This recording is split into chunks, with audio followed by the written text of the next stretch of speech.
The Merchant of Venice, by William Shakespeare. Dramatis Personae. The Duke of Venice, read by Filippo Joachim. The Prince of Morocco, suitor to Portia, read by Mark Smith. The Prince of Aragon, suitor to Portia, read by David Nicol. Antonio, a Merchant of Venice, read by David O'Connell. Bassanio, his friend, read by M.B. Salanio, friend to Antonio and Bassanio, read by Rosalind Wills. Salarino, friend to Antonio and Bassanio, read by Laurie Ann Walden. Gratiano, friend to Antonio and Bassanio, read by David Leeson. Lorenzo, in love with Jessica, read by Aaron Elliott. Shylock, a rich Jew, read by E.T.K. Tybalt, a Jew, his friend, read by Carolyn Francis. Launcelot Gobbo, a clown, servant to Shylock, read by L. Lambert Lawson. Old Gobbo, father to Launcelot, read by David Lawrence. Leonardo, servant to Bassanio, read by Laurie Ann Walden. Balthazar, servant to Portia, read by David Lawrence. Stefano, servant to Portia, read by Lucy Perry. Portia, a rich heiress, read by Ariel Lipshaw. Nerissa, her waiting maid, read by Megan Kunkel. Jessica, daughter to Shylock, read by Elizabeth Klett. Clerk in Court, read by Ernst Pottinama, and narrated by Dennis Sayers. End of Dramatis Personae.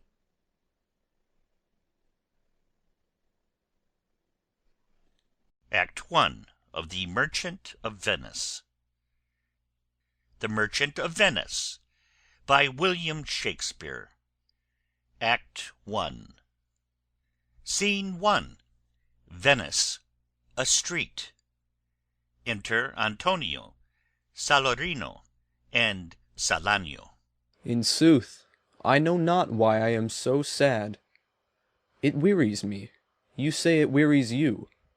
But how I caught it, found it, or came by it, what stuff 'tis made of, whereof it is born, I am to learn. And such a want-wit sadness makes of me that I have much ado to know myself.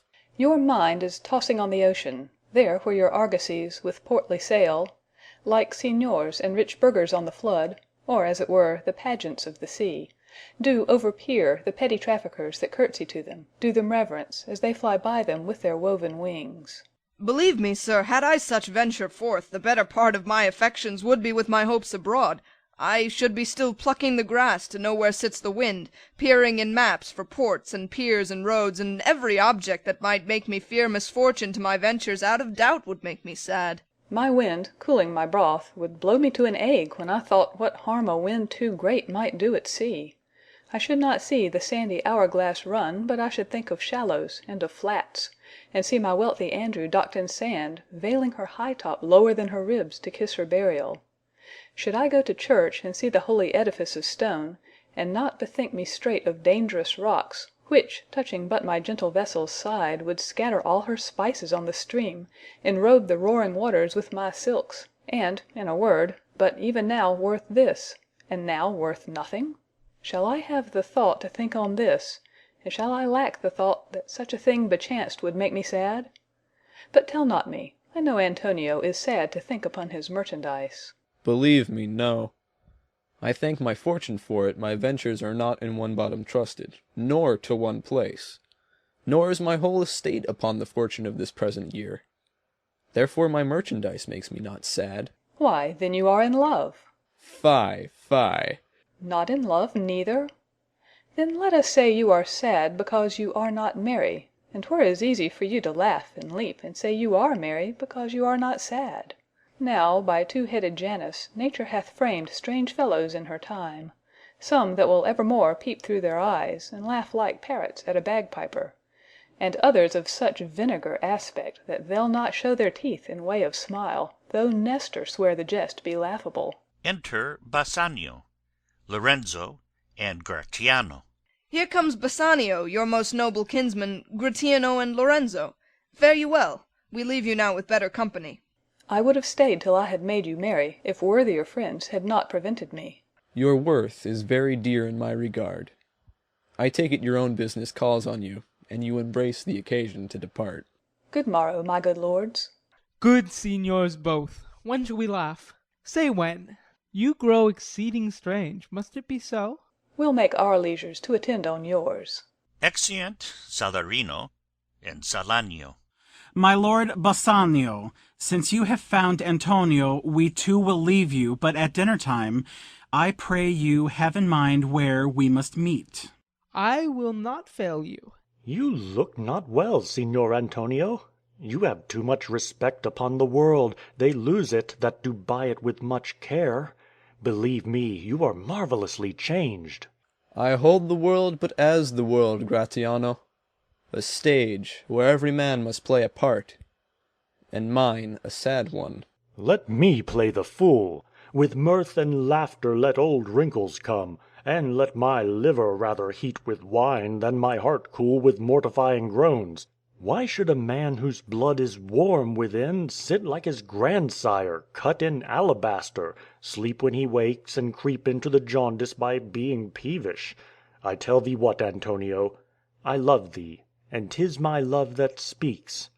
There are a sort of men whose visages do cream and mantle like a standing pond, and do a wilful stillness entertain, with purpose to be dressed in an opinion of wisdom, gravity, profound conceit, as who should say, I am Sir Oracle, and when I ope my lips, let no dog bark. Oh, my Antonio, I do know of these that therefore only are reputed wise for saying nothing, when, I am very sure, if they should speak, would almost damn those ears which, hearing them, would call their brothers fools. I'll tell thee more of this another time, but fish not with this melancholy bait, for this fool gudgeon, this opinion. Come, good Lorenzo, fare ye well awhile. I'll end my exhortation after dinner. Well, we will leave you then till dinner time.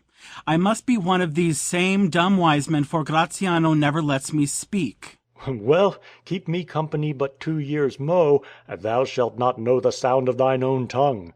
Fare you well. I'll grow a talker for this gear. Thanks, i' faith, for silence is only commendable in a neat's tongue dried, and a maid not vendible. Exeunt Gratiano and Lorenzo. Is that anything now? Gratiano speaks an infinite deal of nothing, more than any man in all Venice.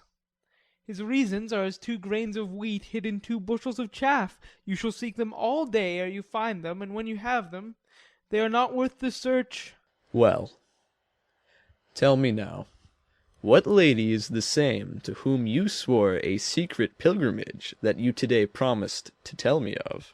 'Tis not unknown to you, Antonio, how much I have disabled mine estate, by something showing a more swelling port than my faint means would grant continuance.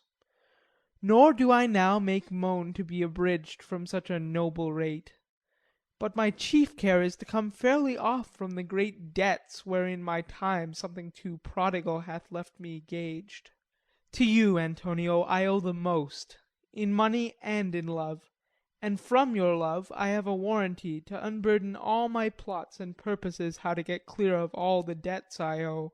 I pray you, good Bassanio, let me know it, and if it stand as you yourself still do within the eye of honour, be assured, my purse, my person, my extremest means lie all unlocked to your occasions.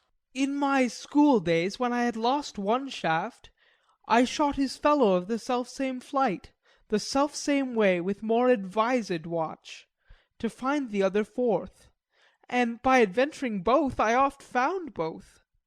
I urge this childhood proof, because what follows is pure innocence. I owe you much, and like a wilful youth that which I owe is lost.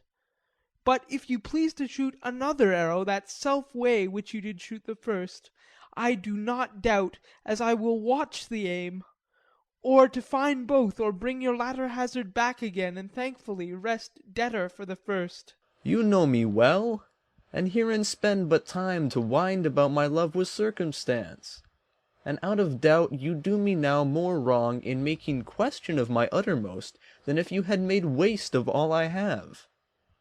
Then do but say to me what I should do that in your knowledge may by me be done, and I am pressed unto it. Therefore speak. In Belmont is a lady richly left, and she is fair, and fairer than that word, of wondrous virtues. Sometimes from her eyes I did receive fair speechless messages. Her name is Portia, nothing undervalued to Cato's daughter, Brutus Portia. Nor is the wide world ignorant of her worth, for the four winds blow in from every coast renowned suitors. And her sunny locks hang on her temples like a golden fleece, which makes her seat of Belmont Colchos strand, and many Jasons come in quest of her. O my Antonio, had I but the means to hold a rival place with one of them, I have a mind presages me such thrift, that I should questionless be fortunate. Thou knowest that all my fortunes are at sea, and neither have I money nor commodity to raise a present sum. Therefore go forth, try what my credit can in Venice do, that shall be racked even to the uttermost to furnish thee at Belmont, fair Portia. Go presently, inquire, and so will I, where money is.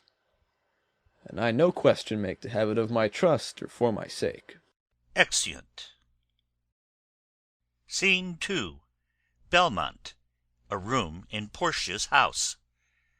Enter Portia and Nerissa. By my troth, Nerissa, my little body is aweary of this great world. You would be, sweet madame, if your miseries were in the same abundance as your good fortunes are.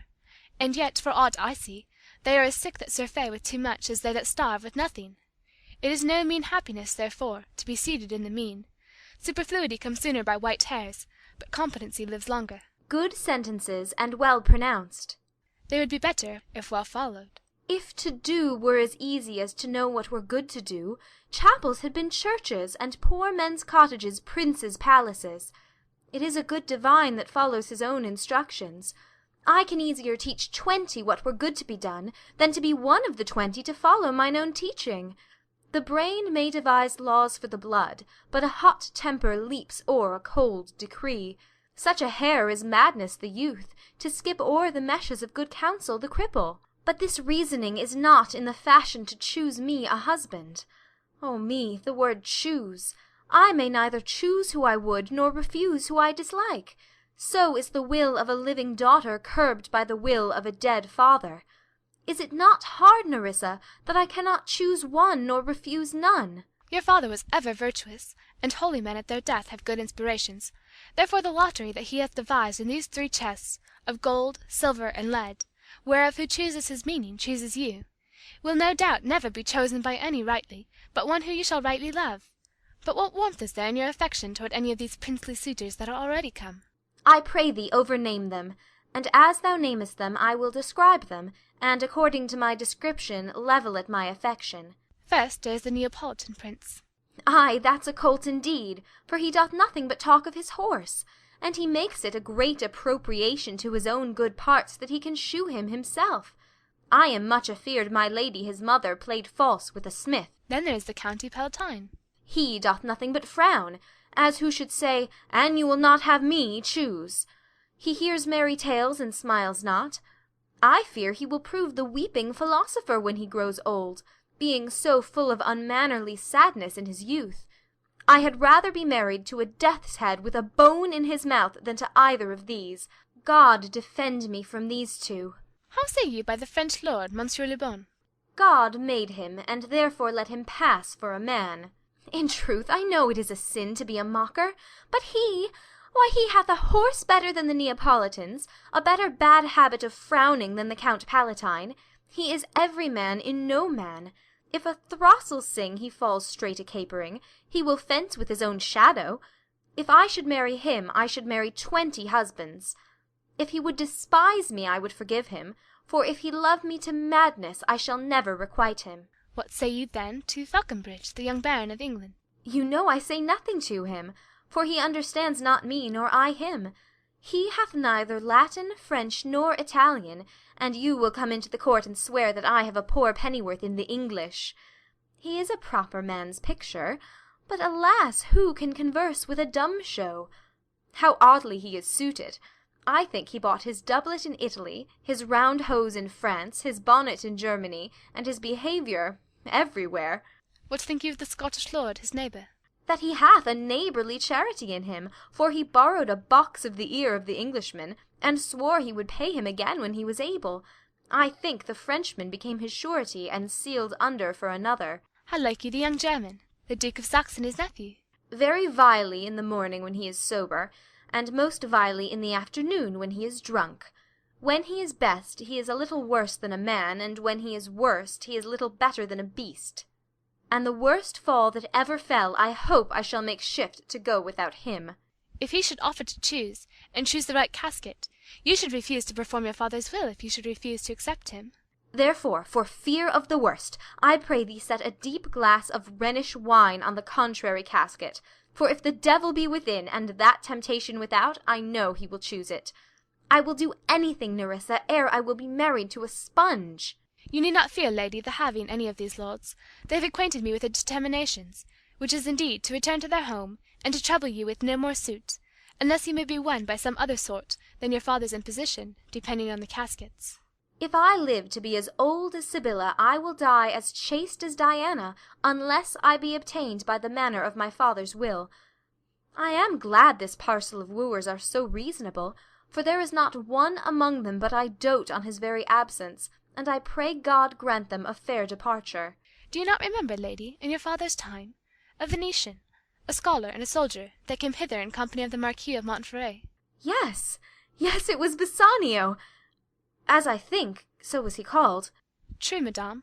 He, of all the men that ever my foolish eyes looked upon, was the best deserving, a fair lady. I remember him well, and I remember him worthy of thy praise. Enter a servant. How now, what news? The 4 strangers seek for you, madam, to take their leave, and there is a forerunner come from a 5th, the Prince of Morocco, who brings word the prince, his master, will be here tonight. If I could bid the 5th welcome with so good heart as I can bid the other 4 farewell, I should be glad of his approach. If he have the condition of a saint and the complexion of a devil, I had rather he should shrive me than wive me. Come, Nerissa. Sirrah, go before. Whiles we shut the gate upon one wooer, another knocks at the door. Exeunt. Scene 3. Venice, a public place. Enter Bassanio and Shylock. 3,000 ducats. Well. Ay, sir, for 3 months. For 3 months. Well. For the which, as I told you, Antonio shall be bound. Antonio shall become bound. Well. May you stead me? Will you pleasure me? Shall I know your answer? 3,000 ducats for 3 months, and Antonio bound. Your answer to that?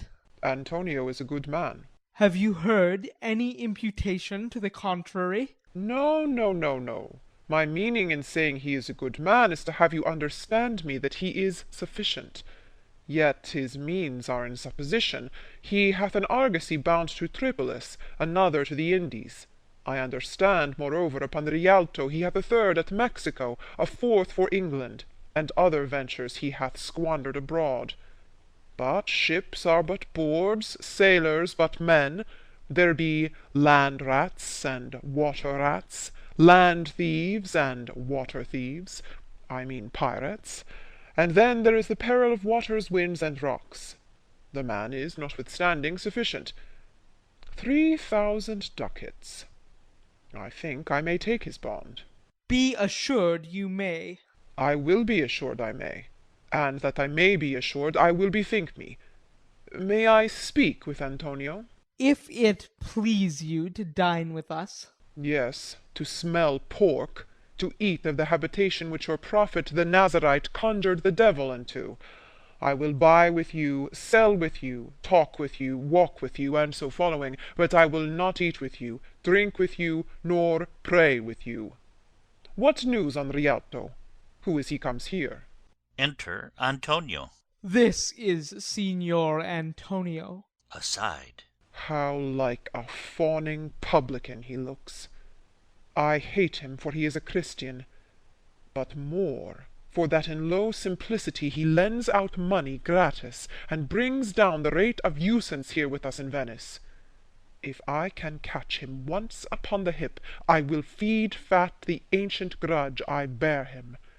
He hates our sacred nation, and he rails even there where merchants most do congregate on me, my bargains, and my well-won thrift, which he calls interest.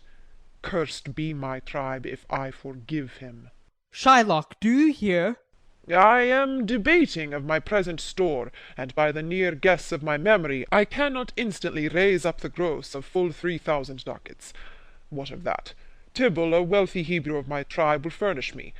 But soft, how many months do you desire? To Antonio. Rest you fair, good signor. Your worship was the last man in our mouths. Shylock, albeit I neither lend nor borrow by taking nor by giving of excess, yet, to supply the ripe wants of my friend, I'll break a custom. To Bassanio. Is he yet possessed how much ye would? Aye, 3,000 ducats. And for 3 months. I had forgot. 3 months, you told me so. Well then, your bond, and let me see. But hear you, methought you said you neither lend nor borrow upon advantage. I do never use it. When Jacob grazed his uncle Laban's sheep, this Jacob from our holy Abram was, as his wise mother wrought in his behalf, the third possessor. Aye, he was the third. And what of him? Did he take interest? No, not take interest, not as you would say directly interest. Mark what Jacob did. When Laban and himself were compromised that all the eanlings which were streaked and pied should fall as Jacob's hires, the ewes, being rank, in end of autumn turned to the rams. And when the work of generation was between these woolly breeders in the act, the skilful shepherd peeled me certain wands, and in the doing of the deed of kind he stuck them up before the fulsome ewes, who then conceiving did in eaning time fall party-coloured lambs, and those were Jacob's. This was a way to thrive, and he was blessed. And thrift is blessing, if men steal it not. This was a venture, sir, that Jacob served for, a thing not in his power to bring to pass, but swayed and fashioned by the hand of heaven. Was this inserted to make interest good? Or is your gold and silver ewes and rams? I cannot tell, I make it breed as fast. But note me, signor. Mark you this, Bassanio. The devil can cite scripture for his purpose. An evil soul producing holy witness is like a villain with a smiling cheek, a goodly apple rotten at the heart. Oh, what a goodly outside falsehood hath. 3,000 ducats. 'Tis a good round sum. 3 months from 12, then let me see the rate. Well, Shylock, shall we be beholding to you? Signor Antonio, many a time and oft in the Rialto you have rated me about my moneys and my usances. Still have I borne it with a patient shrug, for sufferance is the badge of all our tribe. You call me misbeliever, cutthroat dog, and spet upon my Jewish gaberdine, and all for use of that which is mine own. Well then, it now appears you need my help. Go to then. You come to me and you say, Shylock, we would have moneys. You say so. You that did void your rheum upon my beard, and foot me as you spun a stranger cur over your threshold. Moneys is your suit. What should I say to you? Should I not say, hath a dog money? Is it possible a cur can lend 3,000 ducats? Or shall I bend low, and in a bondman's key, with bated breath and whispering humbleness, say this: Fair sir, you spit on me on Wednesday last, you spurned me on such a day, another time you called me dog, and for these courtesies I'll lend you thus much moneys. I am as like to call thee so again, to spet on thee again, to spurn thee too. If thou wilt lend this money, lend it not as to thy friends. For when did friendship take a breed for barren metal of his friend? But lend it rather to thine enemy, who, if he break, thou mayest with better face exact the penalty. Why, look how you storm! I would be friends with you, and have your love. Forget the shames that you have stained me with. Supply your present wants, and take no doit of usance for my moneys, and you'll not hear me. This is kind I offer. This were kindness. This kindness will I show. Go with me to a notary, seal me there your single bond, and in a merry sport, if you repay me not on such a day, in such a place, such sum or sums as there are expressed in the condition, let the forfeit be nominated for an equal pound of your fair flesh, to be cut off and taken in what part of your body pleaseth me. Content, in faith. I'll seal to such a bond, and say there is much kindness in the Jew.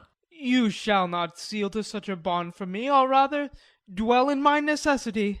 Why, fear not, man. I will not forfeit it. Within these 2 months, that's a month before this bond expires, I do expect return of thrice 3 times the value of this bond. Oh, Father Abram, what these Christians are, whose own hard dealings teaches them suspect the thoughts of others. Pray you tell me this: if he should break his day, what should I gain by the exaction of the forfeiture? A pound of man's flesh taken from a man is not so estimable, profitable neither, as flesh of muttons, beefs, or goats. I say, to buy his favour I extend this friendship. If he will take it, so. If not, adieu, and for my love I pray you wrong me not. Yes, Shylock, I will seal unto this bond. Then meet me forthwith at the notary's. Give him direction for this merry bond, and I will go and burst the ducats straight. See to my house, left in the fearful God of an unthrifty knave, and presently I'll be with you. Hie thee, gentle Jew. Exit Shylock. This Hebrew will turn Christian. He grows kind. I like not fair terms and a villain's mind. Come on. In this there can be no dismay. My ships come home a month before the day. Exeunt. End of Act 1.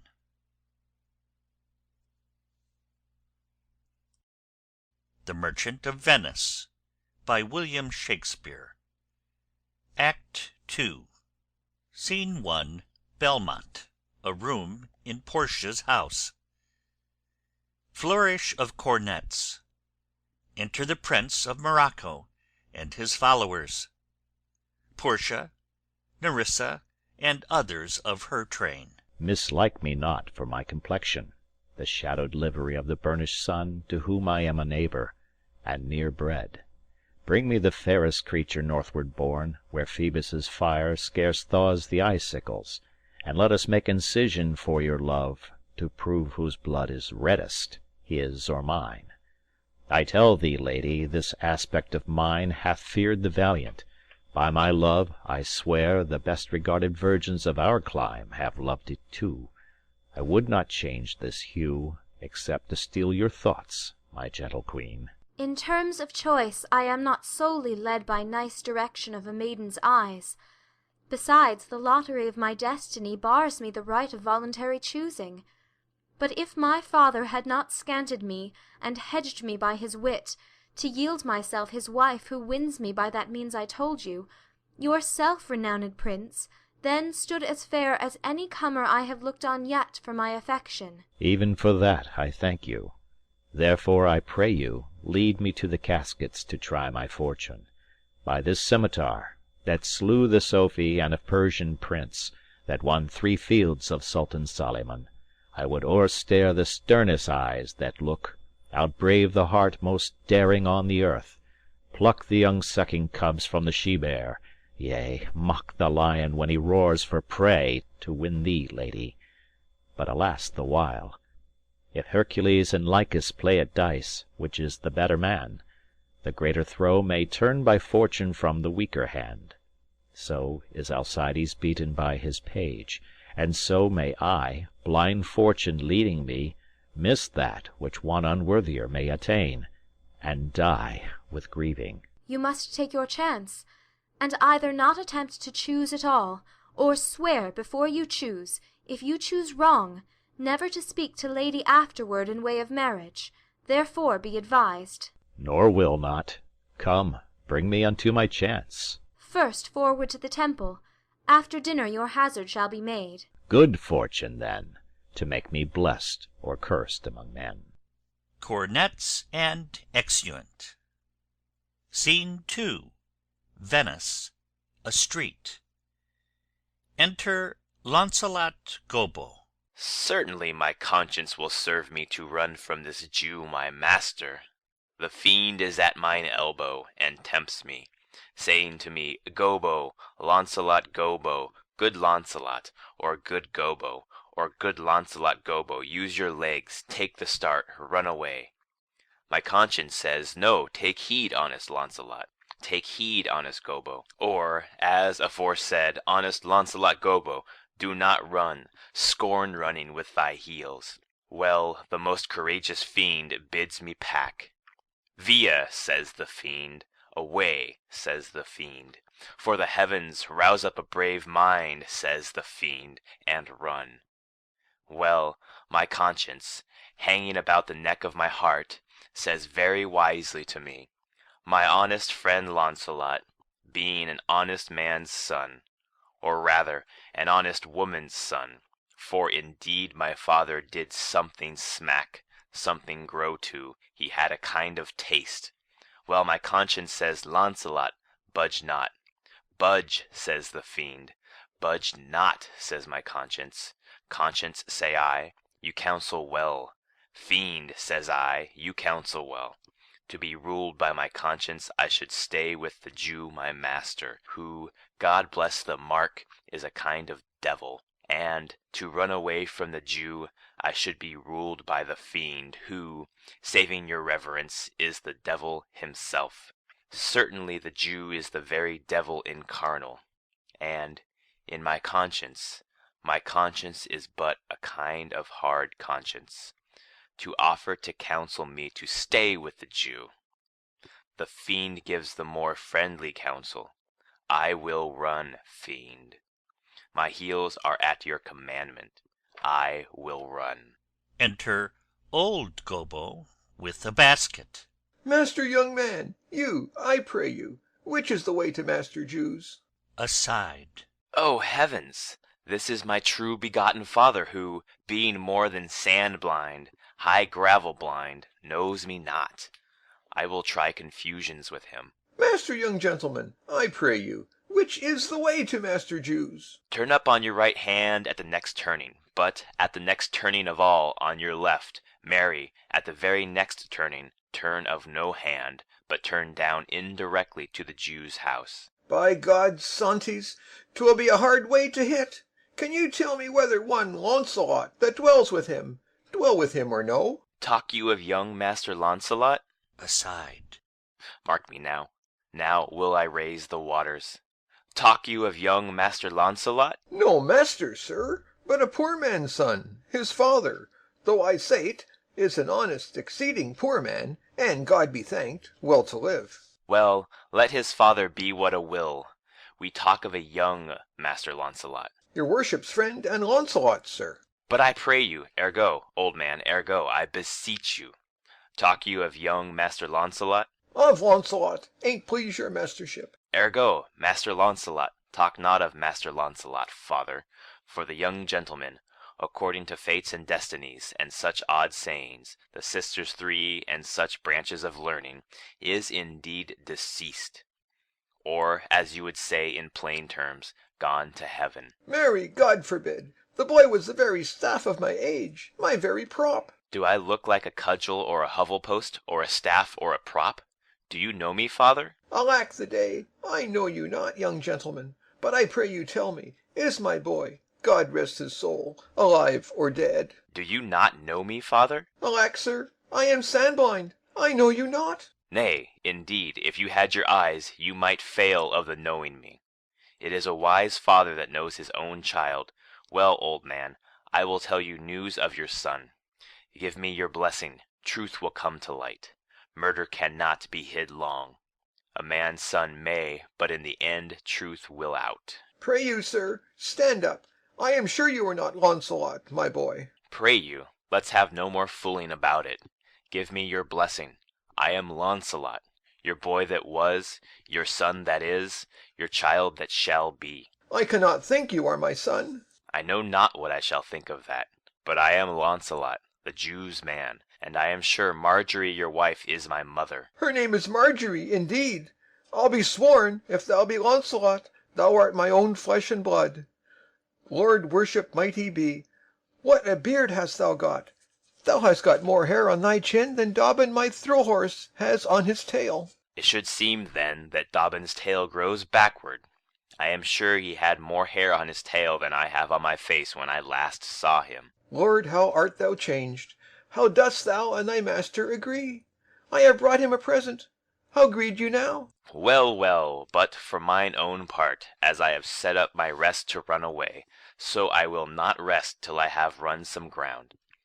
My master's a very Jew. Give him a present. Give him a halter. I am famished in his service. You may tell every finger I have with my ribs. Father, I am glad you are come. Give me your present to one Master Bassanio, who indeed gives rare new liveries. If I serve him not, I will run as far as God has any ground. O rare fortune! Here comes the man. To him, father, for I am a Jew, if I serve the Jew any longer. Enter Bassanio with Leonardo, with other followers. You may do so, but let it be so hasted that supper be ready at the farthest by 5 of the clock. See these letters delivered, put the liveries to making, and desire Gratiano to come anon to my lodging. Exit a servant. To him, father. God bless your worship. Gramercy, wouldst thou aught with me? Here is my son, sir, a poor boy. Not a poor boy, sir, but the rich Jew's man. That would, sir, as my father shall specify. He hath a great infection, sir, as one would say, to serve. Indeed, the short and the long is, I serve the Jew, and have a desire, as my father shall specify. His master and he, saving your worship's reverence, are scarce cater cousins. To be brief, the very truth is that the Jew, having done me wrong, doth cause me, as my father, being I hope an old man, shall fructify unto you. I have here a dish of doves that I would bestow upon your worship, and my suit is... In very brief, the suit is impertinent to myself, as your worship shall know by this honest old man. And, though I say it, though old man, yet poor man, my father. One speak for you both. What would you? Serve you, sir. That is the very defect of the matter, sir. I know thee well. Thou hast obtained thy suit. Shylock, thy master, spoke with me this day, and hath preferred thee, if it be preferment to leave a rich Jew's service to become the follower of so poor a gentleman. The old proverb is very well parted between my master Shylock and you, sir. You have the grace of God, sir, and he hath enough. Thou speak'st it well. Go, father, with thy son. Take leave of thy old master, and inquire my lodging out. To a servant. Give him a livery more guarded than his fellows. See it done. Father, in. I cannot get a service, no.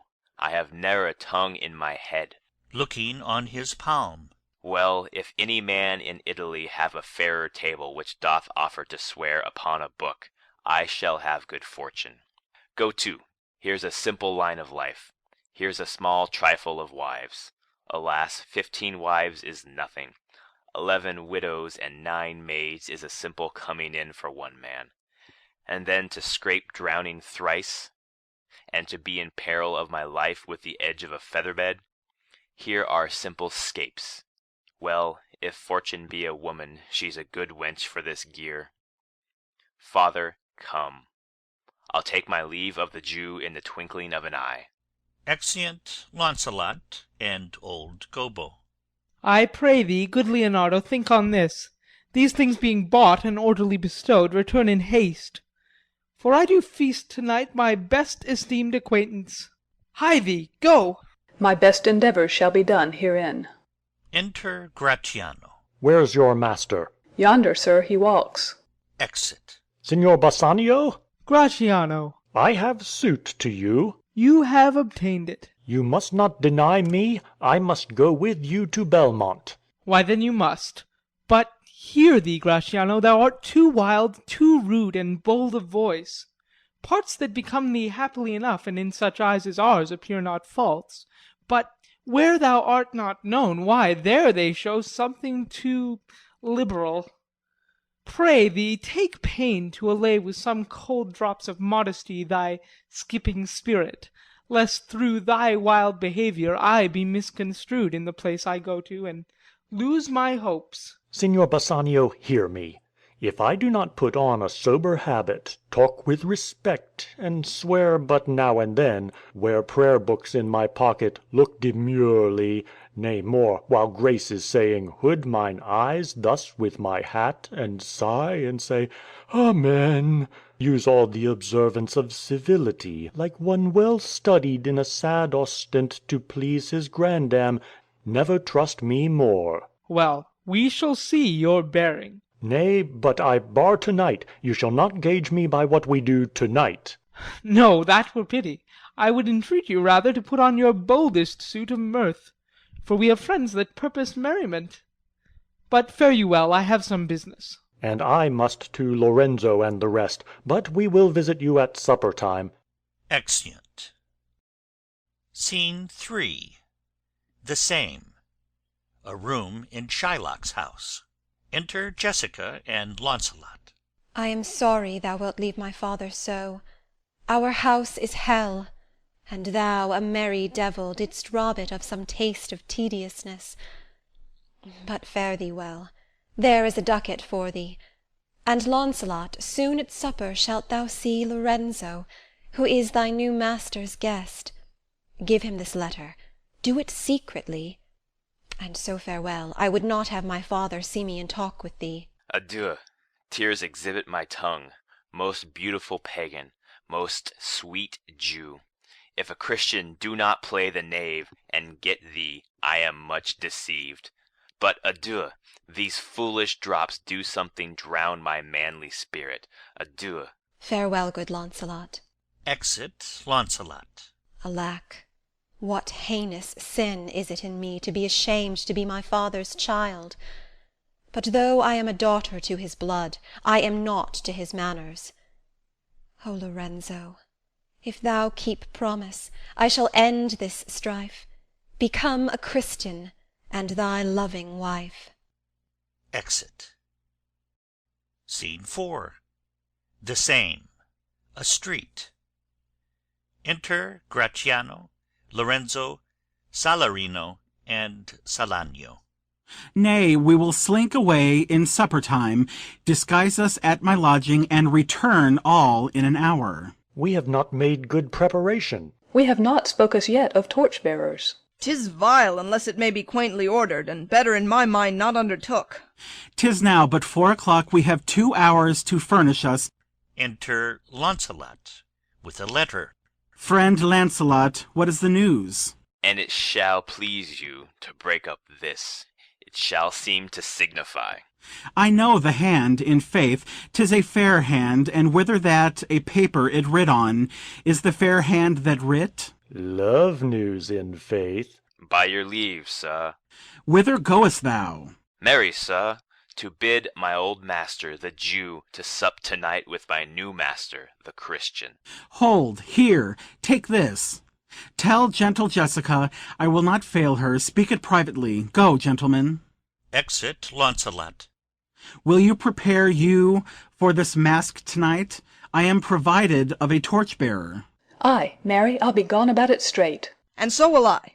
Meet me and Graciano at Graciano's lodging some hour hence. 'Tis good we do so. Exeunt Salarino and Salanio. Was not that letter from fair Jessica? I must needs tell thee all. She hath directed how I shall take her from her father's house, what gold and jewels she is furnished with, what pages' suit she hath in readiness. If e'er a Jew, her father, come to heaven, it will be for his gentle daughter's sake, and never dare misfortune cross her foot, unless she do it under this excuse, that she is issued to a faithless Jew. Come, go with me, pursue this as thou goest.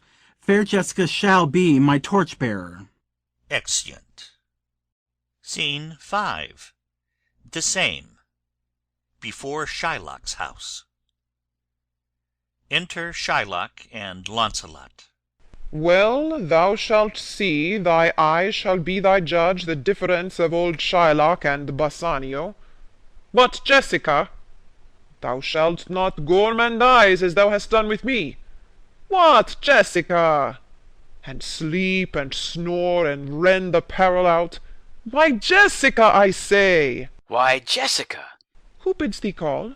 I do not bid thee call. Your worship was wont to tell me I could do nothing without bidding. Enter Jessica. Call you? What is your will? I am bid forth to supper, Jessica. There are my keys. But wherefore should I go? I am not bid for love. They flatter me, but yet I'll go in hate to feed upon the prodigal Christian. Jessica, my girl, look to my house. I am right loath to go. There is some ill a-brewing towards my rest, for I did dream of money-bags to-night. I beseech you, sir, go. My young master doth expect your reproach. So do I his. And they have conspired together. I will not say you shall see a mask, but if you do, then it was not for nothing that my nose fell a-bleeding on Black Monday, last at 6 o'clock in the morning. Falling out that year on Ash Wednesday was 4 year in the afternoon. What, are there masks? Hear you me, Jessica. Lock up my doors, and when you hear the drum and the vile squealing of the wry-necked fife, clamber not you up to the casements then, nor thrust your head into the public street to gaze on Christian fools with varnished faces. But stop my house's ears, I mean my casements. Let not the sound of shallow foppery enter my sober house. By Jacob's staff, I swear I have no mind of feasting forth to-night. But I will go. Go you before me, sirrah. Say I will come. I will go before, sir. Mistress, look out the window for all this. There will come a Christian by, will be worth a Jewess's eye. Exit Launcelot. What says that fool of Hagar's offspring, huh? His words were farewell, mistress, nothing else. The patch is kind enough, but a huge feeder. Snail slow in profit, and he sleeps by day more than the wild cat. Drones hive not with me, therefore I part with him, and part with him to one that I would have him help to waste his borrowed purse. Well, Jessica, go in. Perhaps I will return immediately. Do as I bid you, shut doors after you, fast bind, fast find, a proverb never stale in thrifty mind. Exit. Farewell. And if my fortune be not crossed, I have a father, you a daughter lost. Exit. Scene 6. The same. Enter Gratiano and Salarino, masked. This is the penthouse under which Lorenzo desired us to make stand. His hour is almost past. And it is marvel he outdwells his hour, for lovers ever run before the clock. Oh, 10 times faster Venus pigeons fly to seal love's bonds new made, than they are wont to keep obliged faith unforfeited. That ever holds. Who riseth from a feast with that keen appetite that he sits down? Where is the horse that doth untread again his tedious measures with the unbated fire that he did pace them first? All things that are with more spirit chased than enjoyed. How like a younker or a prodigal the scarfed bark puts from her native bay, hugged and embraced by the strumpet wind! How like the prodigal doth she return, with over-weathered ribs and ragged sails, lean, rent, and beggared by the strumpet wind. Here comes Lorenzo. More of this hereafter. Enter Lorenzo. Sweet friends, you're patient for my long abode. Not I, but my affairs have made you wait. When you shall please to play the thieves for wives, I'll watch as long for you then. Approach, here dwells my father Jew. Ho, who's within? Enter Jessica, above, in boy's clothes. Who are you? Tell me for more certainty, howbeit I'll swear that I do know your tongue. Lorenzo, and thy love. Lorenzo, certain, and my love indeed. For who love I so much? And now who knows but you, Lorenzo, whether I am yours? Heaven and thy thoughts are witness that thou art. Here, catch this casket, it is worth the pains. I am glad 'tis night, you do not look on me, for I am much ashamed of my exchange. But love is blind, and lovers cannot see the pretty follies that themselves commit. For if they could, Cupid himself would blush to see me thus transformed to a boy. Descend, for you must be my torch-bearer. What, must I hold a candle to my shames? They in themselves, good sooth, are too light. Why, 'tis an office of discovery, love, and I should be obscured. So are you, sweet, even in the lovely garnish of a boy. But come at once, for the closed night doth play the runaway, and we are stayed for at Bassanio's feast. I will make fast the doors, and gild myself with some ducats, and be with you straight. Exit above. Now, by my hood, a Gentile and no Jew. Beshrew me, but I love her heartily, for she is wise, if I can judge of her, and fair she is, if that mine eyes be true. And true she is, as she hath proved herself, and therefore like herself wise, fair, and true. Shall she be placed in my constant soul? Enter Jessica. What, art thou come? On, gentlemen, away! Our masking mates bide this time for a stay. Exit with Jessica and Salarino. Enter Antonio. Who's there? Signor Antonio. Fie, Gratiano. Where are all the rest? 'Tis 9 o'clock, our friends all stay for you. No mask tonight, the wind is come about.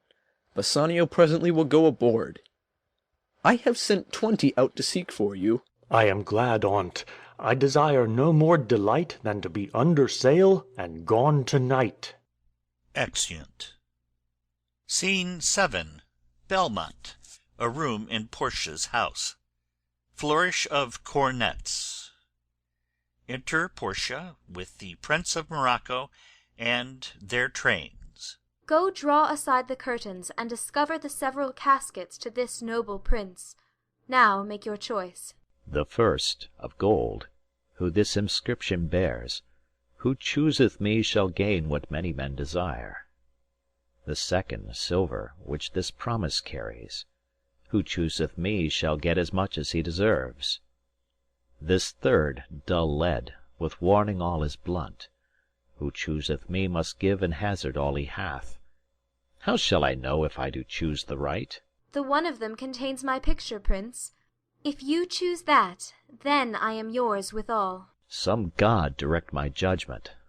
Let me see. I will survey the inscriptions back again. What says this leaden casket? Who chooseth me must give and hazard all he hath. Must give. For what? For lead? Hazard for lead. This casket threatens. Men that hazard all do it in hope of fair advantages. A golden mine stoops not to shows of dross. I'll then nor give nor hazard aught for lead. What says the silver with her virgin hue?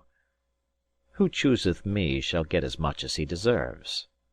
As much as he deserves. Pause there, Morocco, and weigh thy value with an even hand. If thou beest rated by thy estimation, thou dost deserve enough, and yet enough may not extend so far as to the lady. And yet to be afeard of my deserving were but a weak disabling of myself. As much as I deserve, why, that's the lady.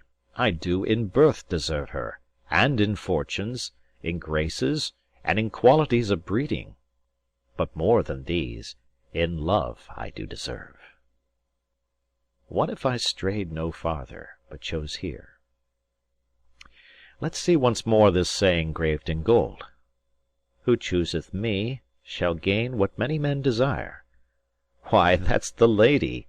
All the world desires her. From the four corners of the earth they come to kiss this shrine, this mortal breathing saint. The Hyrcanian deserts and the vasty wilds of wide Arabia are as thoroughfares now for princes to come view fair Portia. The watery kingdom, whose ambitious head spits in the face of heaven, is no bar to stop the foreign spirits, but they come as o'er a brook to see fair Portia. One of these three contains her heavenly picture. Is it like that lead contains her? 'Twere damnation to think so base a thought. It were too gross to rib her cerecloth in the obscure grave. Or shall I think in silver she's immured, being 10 times undervalued to tried gold? O sinful thought! Never so rich a gem was set in worse than gold. They have in England a coin that bears the figure of an angel stamped in gold, but that's insculped upon. But here an angel in a golden bed lies all within. Deliver me the key. Here do I choose, and thrive I, as I may. There, take it, Prince, and if my form lie there, then I am yours. He unlocks the golden casket. O hell! What have we here? A carrion death, within whose empty eye there is a written scroll. I'll read the writing. All that glisters is not gold. Often have you heard that told. Many a man his life hath sold, but my outside to behold. Gilded tombs do worms enfold. Had you been as wise as bold, young in limbs, in judgment old, your answer had not been enscrolled. Fare you well, your suit is cold. Cold indeed, and labour lost. Then farewell heat, and welcome frost. Portia, adieu.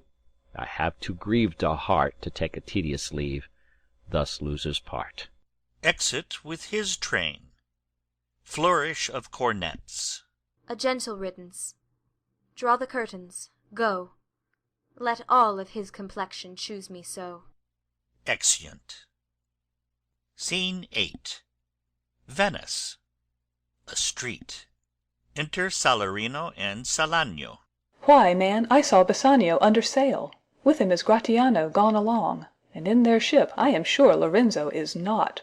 The villain Jew with outcries raised the Duke, who went with him to search Bassanio's ship. He came too late, the ship was under sail. But there the Duke was given to understand that in a gondola were seen together Lorenzo and his amorous Jessica. Besides, Antonio certified the Duke they were not with Bassanio in his ship. I never heard a passion so confused, so strange, outrageous, and so variable as the dog Jew did utter in the streets. My daughter, oh my ducats, oh my daughter, fled with a Christian, oh my Christian ducats, justice, the law, my ducats, and my daughter, a sealed bag, 2 sealed bags of ducats, of double ducats stolen from me by my daughter, and jewels, 2 stones, 2 rich and precious stones stolen by my daughter. Justice, find the girl, she hath the stones upon her, and the ducats. Why, all the boys in Venice follow him, crying, his stones, his daughter, and his ducats. Let good Antonio look he keep his day, or he shall pay for this. Marry, well remembered.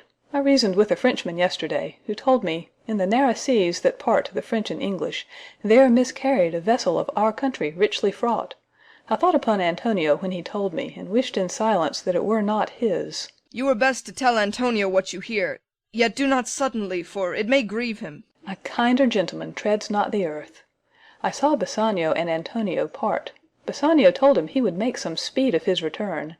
He answered, Do not so. Slubber not business for my sake, Bassanio, but stay the very riping of the time, and for the Jew's bond which he hath of me, let it not enter in your mind of love. Be merry, and employ your chiefest thoughts to courtship, and such fair ostents of love as shall conveniently become you there.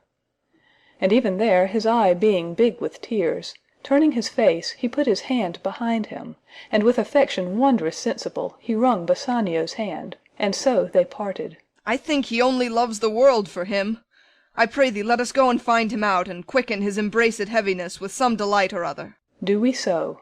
Exeunt. Scene 9. Belmont. a room in Portia's house. Enter Nerissa with a servitor. Quick, quick, I pray thee, draw the curtain straight. The Prince of Aragon hath ta'en his oath, and comes to his election presently. Flourish of cornets. Enter the Prince of Aragon, Portia, and their trains. Behold, there stand the caskets, noble prince. If you choose that wherein I am contained, straight shall our nuptial rites be solemnized.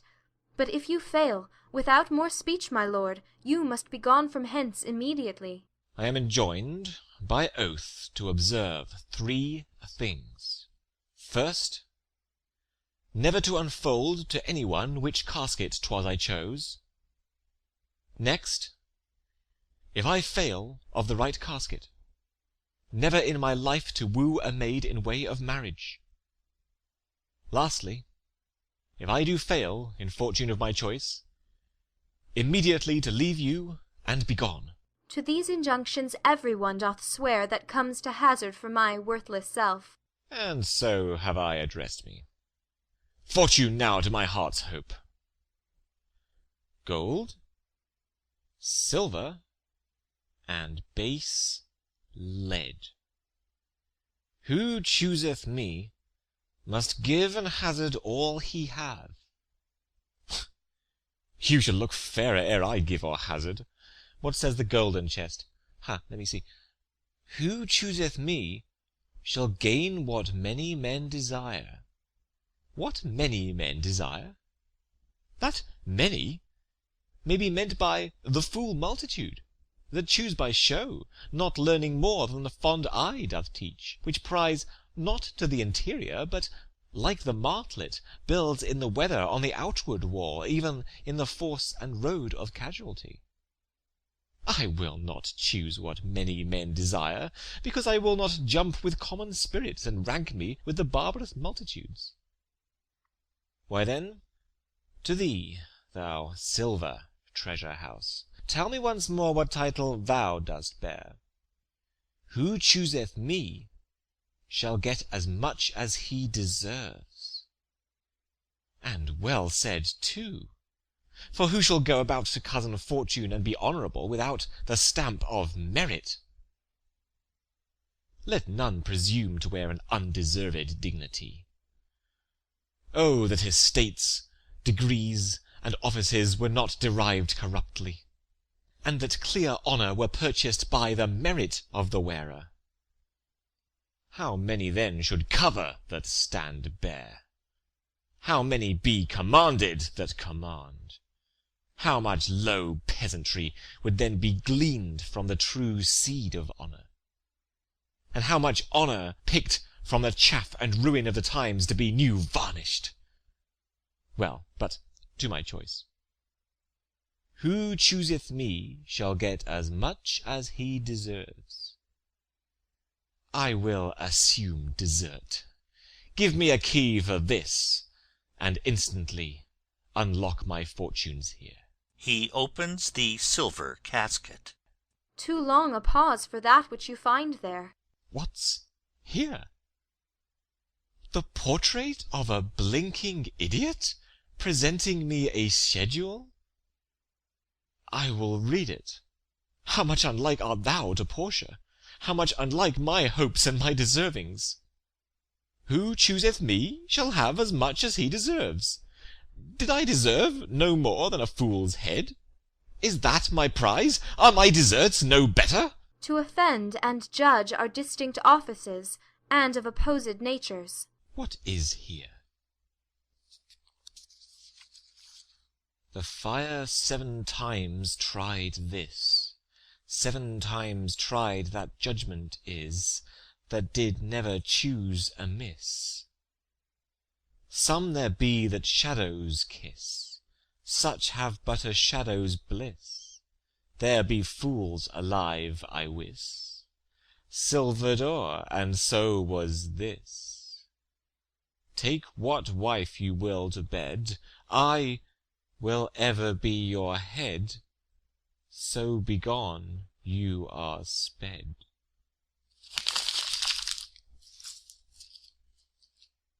Still more fool I shall appear by the time I linger here. With one fool's head I came to woo, but I go away with two. Sweet adieu.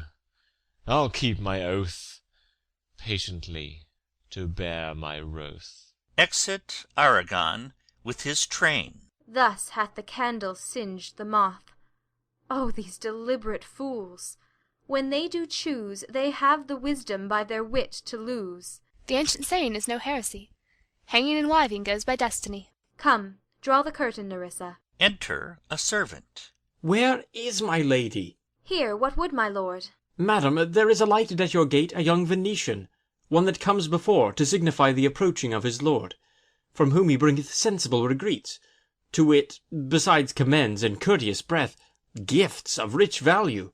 Yet I have not seen so likely an ambassador of love. A day in April never came so sweet, to show how costly summer was at hand, as this forespurrer comes before his lord. No more, I pray thee. I am half afeard thou wilt say anon he is some kin to thee, thou spent such high day wit in praising him. Come, come, Nerissa, for I long to see quick Cupid's post that comes so mannerly. Bassanio, lord love, if thy will it be. Exeunt. End of Act 2. The Merchant of Venice by William Shakespeare. Act 3. Scene 1. Venice, a street. Enter Salanio and Salarino. Now, what news on the Rialto? Why, yet it lives there unchecked that Antonio hath a ship of rich lading wrecked on the narrow seas, the Goodwins I think they call the place, a very dangerous flat and fatal, where the carcasses of many a tall ship lie buried, as they say, if my gossip report be an honest woman of her word. I would she were as lying a gossip in that as ever napped ginger or made her neighbours believe she wept for the death of a third husband, but it is true, without any slips of prolixity or crossing the plain highway of talk, that the good Antonio, the honest Antonio, oh, that I had a title good enough to keep his name company. Come, the full stop. Ha, what sayest thou? Why, the end is, he hath lost a ship. I would it might prove the end of his losses. Let me say amen betimes, lest the devil cross my prayer, for here he comes in the likeness of a Jew. Enter Shylock. You knew none so well as you of my daughter's flight. That's certain. I, for my part, knew the tailor that made the wings she flew withal. And Shylock, for his own part, knew the bird was fledged, and then it is the complexion of them all to leave the dam. She is damned for it. That's certain, if the devil may be her judge. My own flesh and blood to rebel! Out upon it, old carrion! Rebels it at these years? I say my daughter is my flesh and my blood. There is more difference between thy flesh and hers than between jet and ivory, more between your bloods than there is between red wine and Rhenish. But tell us, do you hear whether Antonio have had any loss at sea or no? There I have another bad match, a bankrupt, a prodigal, who dare scarce show his head on the Rialto, a beggar that used to come so smug upon the mart. Let him look to his bond. He was wont to call me usurer. Let him look to his bond. He was wont to lend money for a Christian courtesy. Let him look to his bond. Why, I am sure if he forfeit, thou wilt not take his flesh. What's that good for? To bait fish withal. If it will feed nothing else, it will feed my revenge. He hath disgraced me, and hindered me 500,000, laughed at my losses, mocked at my gains, scorned my nation, thwarted my bargains, cooled my friends, heated mine enemies. And what is reason? I am a Jew. Hath not a Jew eyes? Hath not a Jew hands, organs, dimensions, senses, affections, passions? Fed with the same food, hurt with the same weapons, subject to the same diseases, healed by the same means, warmed and cooled by the same winter and summer as a Christian is. If you prick us, do we not bleed? If you tickle us, do we not laugh? If you poison us, do we not die? And if you wrong us, shall we not revenge? If we are like you in the rest, we will resemble you in that. If a Jew wrong a Christian, what is his humility? Revenge! If a Christian wrong a Jew, what should his sufferance be by Christian example? Why, revenge. The villainy you teach me I will execute, and it shall go hard, but I will better the instruction. Enter a servant. Gentlemen, my master Antonio is at his house, and desires to speak with you both. We have been up and down to seek him. Enter Tybalt. Here comes another of the tribe. A third cannot be matched unless the devil himself turn Jew. Exeunt Salanio, Salarino, and servant. How now, Tybalt? What news from Genoa? Hast thou found my daughter? I often came where I did hear of her, but cannot find her. Why, there, a diamond gone, cost me 2,000 ducats in Frankfurt. The curse never fell upon our nation till now. I never felt it till now. 2,000 ducats in that, and other precious, precious jewels. I would my daughter were dead at my foot, and the jewels in her ear. Would she were hearsed at my foot, and the ducats in her coffin. No news of them. Why so? And I know not what's spent in the search. Why, thou, loss upon loss. The thief gone with so much, and so much to find the thief. And no satisfaction, no revenge, no ill luck stirring but what lights on my shoulders, no sighs but of my breathing, no tears but of my shedding. Yes, other men have ill luck too. Antonio, as I heard in Genoa... What? Ill luck, ill luck! Hath an argosy cast away, coming from Tripolis. Oh, I thank God.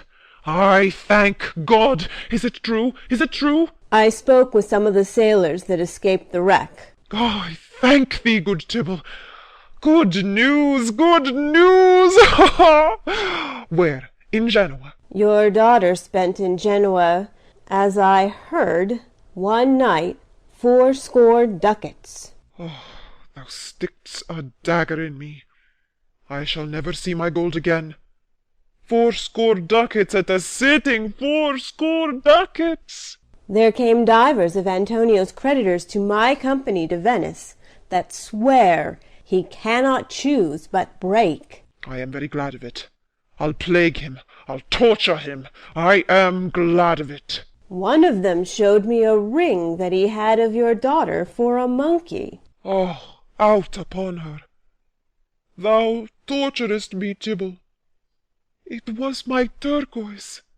I had it of Leah when I was a bachelor. I would not have given it for a wilderness of monkeys. But Antonio is certainly undone. Nay, that's true, that's very true. Go, Tybalt, fee me an officer, bespeak him a fortnight before. I will have the heart of him if he forfeit. For were he out of Venice, I can make what merchandise I will. Go, Tybalt, and meet me at our synagogue. Go, good Tybalt, at our synagogue, Tybalt. Exeunt. Scene 2. Belmont. A room in Portia's house. Enter Bassanio, Portia, Gratiano, Nerissa, and attendants. I pray you tarry. Pause a day or two before you hazard, for in choosing wrong I lose your company. Therefore forbear a while. There's something tells me, but it is not love, I would not lose you, and you know yourself hate counsels not in such equality. But lest you should not understand me well, and yet a maiden hath no tongue but thought, I would detain you here some month or two before you venture for me. I could teach you how to choose right, but then I am forsworn. So will I never be, so may you miss me. But if you do, you'll make me wish a sin that I had been forsworn. Beshrew your eyes! They have o'erlooked me and divided me. One half of me is yours, the other half yours. Mine own I would say, but if mine, then yours, and so all yours. Oh, these naughty times puts bars between the owners and their rights, and so, though yours, not yours. Prove it so. Let fortune go to hell for it, not I. I speak too long, but 'tis to pease the time, to eke it and to draw it out in length, to stay you from election. Let me choose, for as I am, I live upon the rack. Upon the rack, Bassanio? Then confess what treason there is mingled with your love. None but that ugly treason of mistrust, which makes me fear the enjoying of my love. There may as well be amity and life tween snow and fire as treason and my love. Ay, but I fear you speak upon the rack, where men enforced do speak anything. Promise me life, and I'll confess the truth. Well then, confess and live. Confess and love had been the very sum of my confession. Oh, happy torment, when my torturer doth teach me answers for deliverance! But let me to my fortune and the caskets. Away then. I am locked in one of them. If you do love me, you will find me out. Nerissa and the rest stand all aloof. Let music sound while he doth make his choice. Then, if he lose, he makes a swan-like end, fading in music. That the comparison may stand more proper, my eye shall be the stream and watery deathbed for him. He may win, and what is music then? Then music is even as the flourish when true subjects bow to a new crowned monarch. Such it is, as are those dulcet sounds in break of day that creep into the dreaming bridegroom's ear and summon him to marriage. Now he goes, with no less presence, but with much more love, than young Alcides, when he did redeem the virgin tribute paid by howling Troy to the sea-monster. I stand for sacrifice. The rest aloof are the Dardanian wives, with bleared visages come forth to view the issue of the exploit. Go, Hercules! Live thou, I live. With much, much more dismay I view the fight than thou that mak'st the fray. A song, while Bassanio comments on the caskets to himself. Tell me, where is fancy bred? Or in the heart, or in the head? How begot, how nourished? Reply, reply.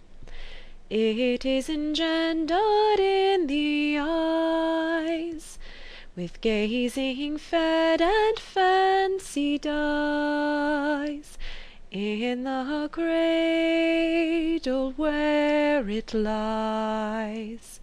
Let us all ring fancy's knell. I'll begin it. Ding dong bell, ding dong bell. So may the outward shows be least themselves. The world is still deceived with ornament. In law, what plea so tainted and corrupt, but being seasoned with a gracious voice, obscures the show of evil? In religion, what damned error but some sober brow will bless it and approve it with a text, hiding the grossness with fair ornament? There is no vice so simple but assumes some mark of virtue on his outward parts. How many cowards, whose hearts are all as false as stairs of sand, wear yet upon their chins the beards of Hercules and frowning Mars, who, inward searched, have livers white as milk, and these assume but valour's excrement to render them redoubted. Look on beauty, and you shall see 'tis purchased by the weight, which therein works a miracle in nature, making them lightest that wear most of it. So are those crisped, snaky, golden locks, which make such wanton gambols with the wind upon supposed fairness, often known to be the dowry of a second head, the skull that bred them in the sepulchre. Thus ornament is but the guiled shore to a most dangerous sea, the beauteous scarf veiling an Indian beauty. In a word, the seeming truth which cunning times put on to entrap the wisest. Therefore, thou gaudy gold, hard food for Midas, I will none of thee. Nor none of thee, thou pale and common drudge 'tween man and man.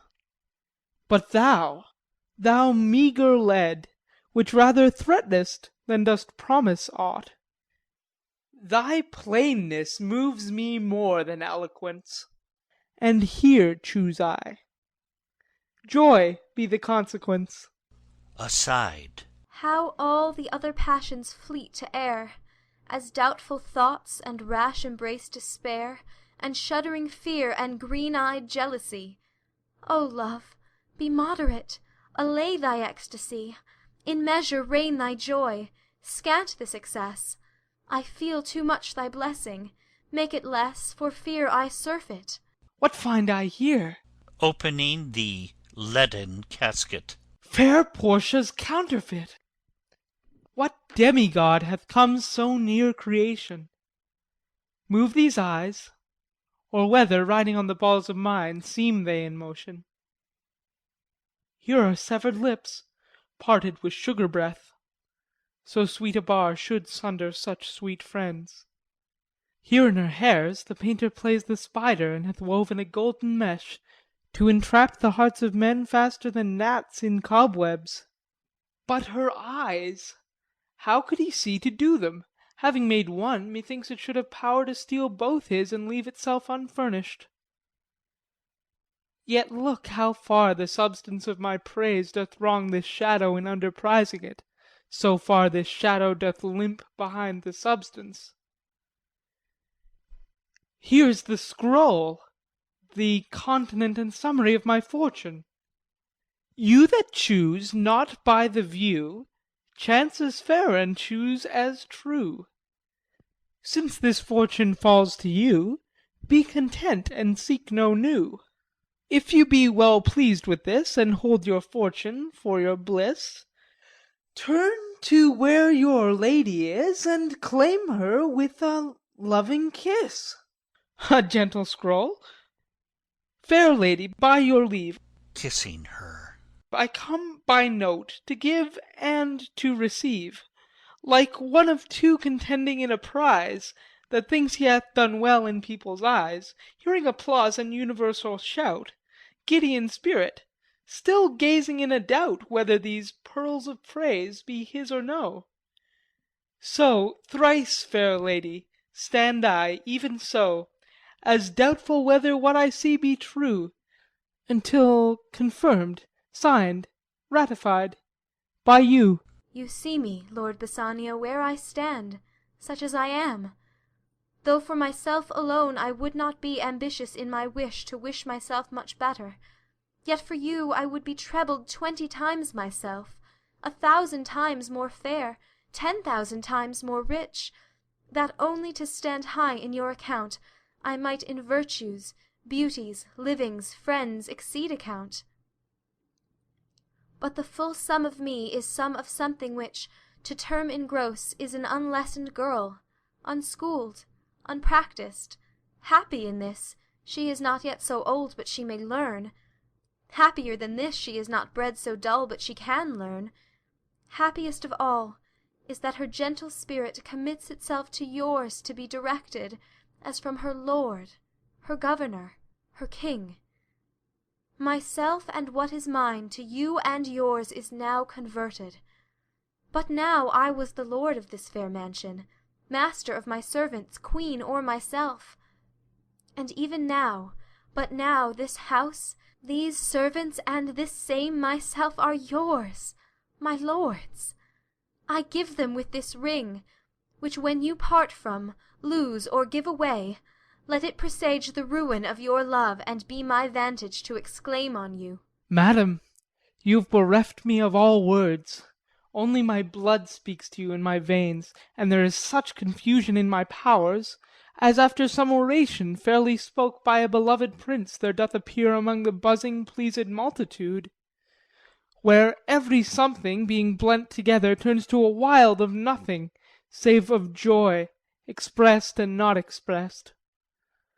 But when this ring parts from this finger, then parts life from hence. Oh, then be bold to say, Bassanio's dead. My lord and lady, it is now our time that have stood by and seen our wishes prosper, to cry, Good joy, my lord and lady. My lord Bassanio and my gentle lady, I wish you all the joy that you can wish, for I am sure that you can wish none from me. And when your honours mean to solemnize the bargain of your faith, I do beseech you even at that time I may be married too. With all my heart, so thou canst get a wife. I thank your lordship, you have got me one. My eyes, my lord, can look as swift as yours. You saw the mistress, I beheld the maid. You loved, I loved. For intermission no more pertains to me, my lord, than you. Your fortune stood upon the caskets there, and so did mine too, as the matter falls. For wooing here until I sweat again, and swearing till my very roof was dry with oaths of love, at last, if promise last, I got a promise of this fair one here to have her love, provided that your fortune achieved her mistress. Is this true, Nerissa? Madame, it is. So you stand pleased withal? And do you, Gratiano, mean good faith? Yes, faith, my lord. Our feast shall be much honoured in your marriage. We'll play with them the first boy for 1,000 ducats. What? And stake down? No, we shall ne'er win at that sport and stake down. But who comes here? Lorenzo and his infidel? What, and my old Venetian friend Salanio? Enter Lorenzo, Jessica, and Salanio. Lorenzo and Salanio, welcome hither, if that the youth of my new interest here have power to bid you welcome. By your leave, I bid my very friends and countrymen, sweet Portia, welcome. So do I, my lord. They are entirely welcome. I thank your honour. For my part, my lord, my purpose was not to have seen you here. But meeting with Salanio by the way, he did entreat me, past all saying, nay, to come with him along. I did, my lord, and I have reason for it. Signor Antonio commends him to you. Gives Bassanio a letter. Ere I ope his letter, I pray you tell me how my good friend doth. Not sick, my lord, unless it be in mind, nor well, unless in mind. His letter there will show you his estate. Nerissa, cheer yon stranger, bid her welcome. Your hand, Salanio, what's the news from Venice? How doth that royal merchant, good Antonio? I know he will be glad of our success. We are the Jasons, we have won the fleece. I would you had won the fleece that he hath lost. There are some shrewd contents in yon same paper, that steal the colour from Bassanio's cheek. Some dear friend dead, else nothing in the world could turn so much the constitution of any constant man. What, worse and worse!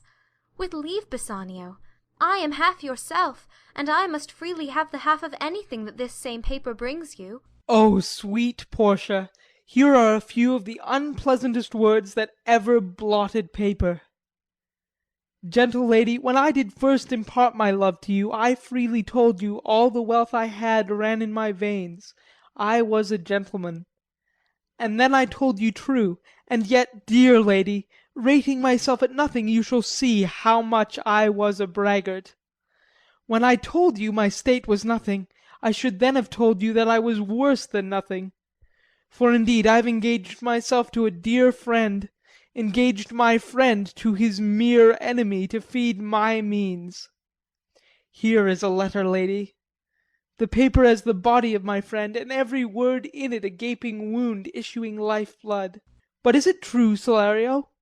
Have all his ventures failed? What, not one hit? From Tripolis? From Mexico and England? From Lisbon, Barbary, and India? And not one vessel 'scaped the dreadful touch of merchant-marring rocks? Not one, my lord. Besides, it should appear that if he had the present money to discharge the Jew, he would not take it. Never did I know a creature that did bear the shape of man, so keen and greedy to confound a man. He plies the Duke at morning and at night, and doth impeach the freedom of the state if they deny him justice. 20 merchants of the Duke himself, and the magnificos of greatest port, have all persuaded with him, but none can drive him from the envious plea of forfeiture, of justice, and his bond. When I was with him, I have heard him swear to Tybal and to Chus, his countrymen, that he would rather have Antonio's flesh than 20 times the value of the sum that he did owe him. And I know, my lord, if law, authority, and power deny not, it will go hard with poor Antonio. Is it your dear friend that is thus in trouble? The dearest friend to me, the kindest man, the best conditioned and unwearied spirit in doing courtesies, and one in whom the ancient Roman honour more appears than any that draws breath in Italy. What sum owes he the Jew? For me 3,000 ducats. What, no more? Pay him 6,000, and deface the bond. Double 6,000, and then treble that, before a friend of this description shall lose a hair through Bassanio's fault. First go with me to church, and call me wife, and then away to Venice to your friend, for never shall you lie by Portia's side with an unquiet soul. You shall have gold to pay the petty debt 20 times over. When it is paid, bring your true friend along. My maid Nerissa and myself meantime will live as maids and widows. Come, away, for you shall hence upon your wedding day. Bid your friends welcome, show a merry cheer. Since you are dear bought, I will love you dear. But let me hear the letter of your friend. Sweet Bassanio, my ships have all miscarried, my creditors grow cruel. My estate is very low, my bond to the Jew is forfeit, and since in paying it is impossible I should live, all debts are cleared between you and I, if I might but see you at my death. Notwithstanding, use your pleasure. If your love do not persuade you to come, let not my letter. Oh, love, dispatch all business and be gone. Since I have your good leave to go away, I will make haste. But till I come again, no bed shall e'er be guilty of my stay, no rest be interposer twixt us twain. Exeunt. Scene 3. Venice, a street. Enter Shylock, Salarino, Antonio, and Gaoler. Jailer, look to him. Tell me not of mercy. This is the fool that lent out money gratis. Jailer, look to him. Hear me yet, good Shylock. I'll have my bond. Speak not against my bond. I have sworn an oath that I will have my bond. Thou calledst me dog before thou hadst a cause. But since I am a dog, beware my fangs. The Duke shall grant me justice. I do wonder, thou naughty jailer, that thou art so fond to come abroad with him at his request. I pray thee, hear me speak. I'll have my bond. I'll not hear thee speak. I'll have my bond, and therefore speak no more.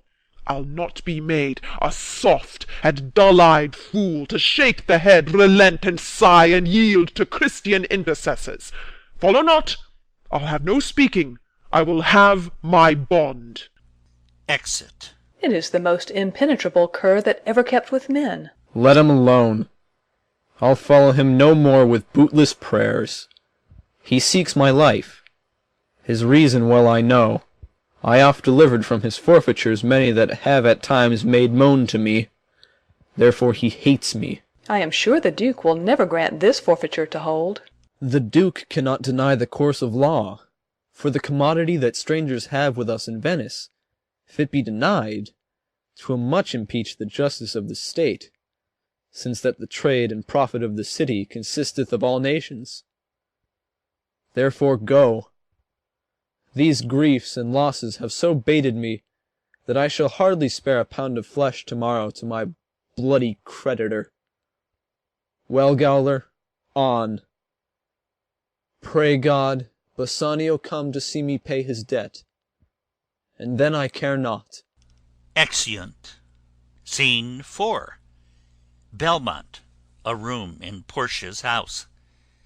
Enter Portia, Nerissa, Lorenzo, Jessica, and Balthazar. Madam, although I speak it in your presence, you have a noble and a true conceit of godlike amity, which appears most strongly in bearing thus the absence of your lord. But if you knew to whom you show this honour, how true a gentleman you send relief, how dear a lover of my lord your husband, I know you would be prouder of the work than customary bounty can enforce you. I never did repent for doing good, nor shall not now. For in companions that do converse and waste the time together, whose souls do bear an equal yoke of love, there must be needs a like proportion of lineaments, of manners, and of spirit. Which makes me think that this Antonio, being the bosom lover of my lord, must needs be like my lord. If it be so, how little is the cost I have bestowed in purchasing the semblance of my soul from out the state of hellish cruelty. This comes too near the praising of myself, therefore no more of it. Hear other things. Lorenzo, I commit into your hands the husbandry and manage of my house until my lord's return. For mine own part, I have toward heaven breathed a secret vow to live in prayer and contemplation, only attended by Nerissa here, until her husband and my lord's return. There is a monastery 2 miles off, and there we will abide. I do desire you not to deny this imposition, the which my love and some necessity now lays upon you. Madam, with all my heart I shall obey you in all fair commands. My people do already know my mind, and will acknowledge you and Jessica in place of Lord Bassanio and myself. So fare you well till we shall meet again. Fair thoughts and happy hours attend on you. I wish your ladyship all heart's content. I thank you for your wish, and am well pleased to wish it back on you. Fare you well, Jessica. Exeunt Jessica and Lorenzo. Now, Balthazar, as I have ever found thee honest true, so let me find thee still. Take this same letter, and use thou all the endeavour of a man in speed to Padua. See thou render this into my cousin's hands, Dr. Bellario, and look what notes and garments he doth give thee. Bring them, I pray thee, with imagined speed unto the trajict, to the common ferry which trades to Venice. Waste no time in words, but get thee gone. I shall be there before thee. Madam, I go with all convenient speed. Exit. Come on, Nerissa.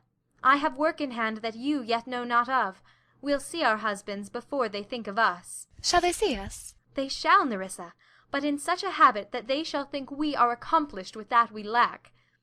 I'll hold thee any wager, when we are both accoutred like young men, I'll prove the prettier fellow of the two, and wear my dagger with the braver grace, and speak between the change of man and boy with a reed voice, and turn 2 mincing steps into a manly stride, and speak of phrase like a fine bragging youth, and tell quaint lies, how honourable ladies sought my love, which I denying, they fell sick and died. I could not do withal. Then I'll repent, and wish for all that I had not killed them. And 20 of these puny lies I'll tell, that men shall swear I have discontinued school about a 12-month. I have within my mind 1,000 raw tricks of these bragging jacks, which I will practise. Why, shall we turn to men? Fie! What a question's that, if thou wert near a lewd interpreter? But come, I'll tell thee all my whole device when I am in my coach, which stays for us at the park gate, and therefore haste away, for we must measure 20 miles to-day. Exeunt. Scene 5. The same. A garden. Enter Launcelot and Jessica. Yes, truly. For look you, the sins of the father are to be laid upon the children. Therefore, I promise you, I fear you. And I was always plain with you, and so now I speak my agitation of the matter. Therefore be good of cheer, for truly I think you are damned. There is but one hope in it that can do you any good, and that is but a kind of bastard hope neither. And what hope is that, I pray thee? Mary, you may partly hope that your father got you not, that you are not the Jew's daughter. That were a kind of bastard hope indeed. So the sins of my mother should be visited upon me. Truly, then, I fear you are damned, both by father and mother. Thus, when I shun Scylla, your father, I fall into Charybdis, your mother. Well, you are gone both ways. I shall be saved by my husband. He hath made me a Christian. Truly, the more to blame he. We were Christians enow before, e'en as many as could well live one by another. This making of Christians will raise the price of hogs. If we grow all to be pork-eaters, we shall not shortly have a rasher on the coals for money. I'll tell my husband, Launcelot, what you say. Here he comes. Enter Lorenzo. I shall grow jealous of you shortly, Launcelot, if you thus get my wife into corners. Nay, you need not fear us, Lorenzo. Launcelot and I are out. He tells me flatly there's no mercy for me in heaven because I am a Jew's daughter. And he says you are no good member of the Commonwealth, for in converting Jews to Christians you raise the price of pork. I shall answer that better to the Commonwealth than you can the getting up of the Negro's belly. The Moor is with child by you, Launcelot. It is much that the Moor should be more than reason. But if she be less than an honest woman, she is indeed more than I took her for. How every fool can play upon the word! I think the best grace of wit will shortly turn into silence, and discourse grow commendable in none only but parrots. Go in, sirrah, bid them prepare for dinner. That is done, sir. They have all stomachs. Goodly lord, what a wit-snapper are you! Then bid them prepare dinner. That is done too, sir. Only cover is the word. Will you cover, then, sir? Not so, sir. Neither. I know my duty. Yet more quarrelling with occasion. Wilt thou show the whole wealth of thy wit in an instant? I pray thee understand a plain man in his plain meaning. Go to thy fellows, bid them cover the table, serve in the meat, and we will come in to dinner. For the table, sir, it shall be served in. For the meat, sir, it should be covered. For your coming in to dinner, sir, why, let it be as humours and conceits shall govern. Exit. Oh, dear discretion, how his words are suited! The fool hath planted in his memory an army of good words, and I do know a many fools that stand in better place, garnished like him, that for a tricksy word defy the matter. How cheerest thou, Jessica? And now, good sweet, say thy opinion. How dost thou like the Lord Bassanio's wife? Past all expressing.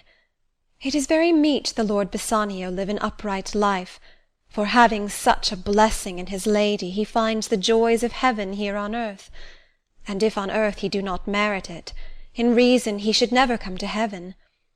Why, if two gods should play some heavenly match, and on the wager lay two earthly women, and Portia one, there must be something else pawned with the other, for the poor rude world hath not her fellow. Even such a husband hast thou of me as she is for a wife. Nay, but ask my opinion too of that. I will, anon.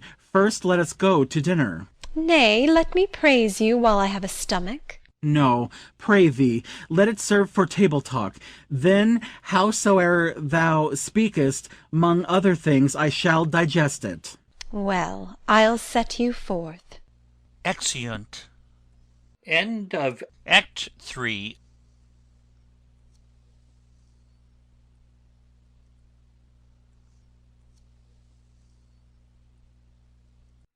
Act 4.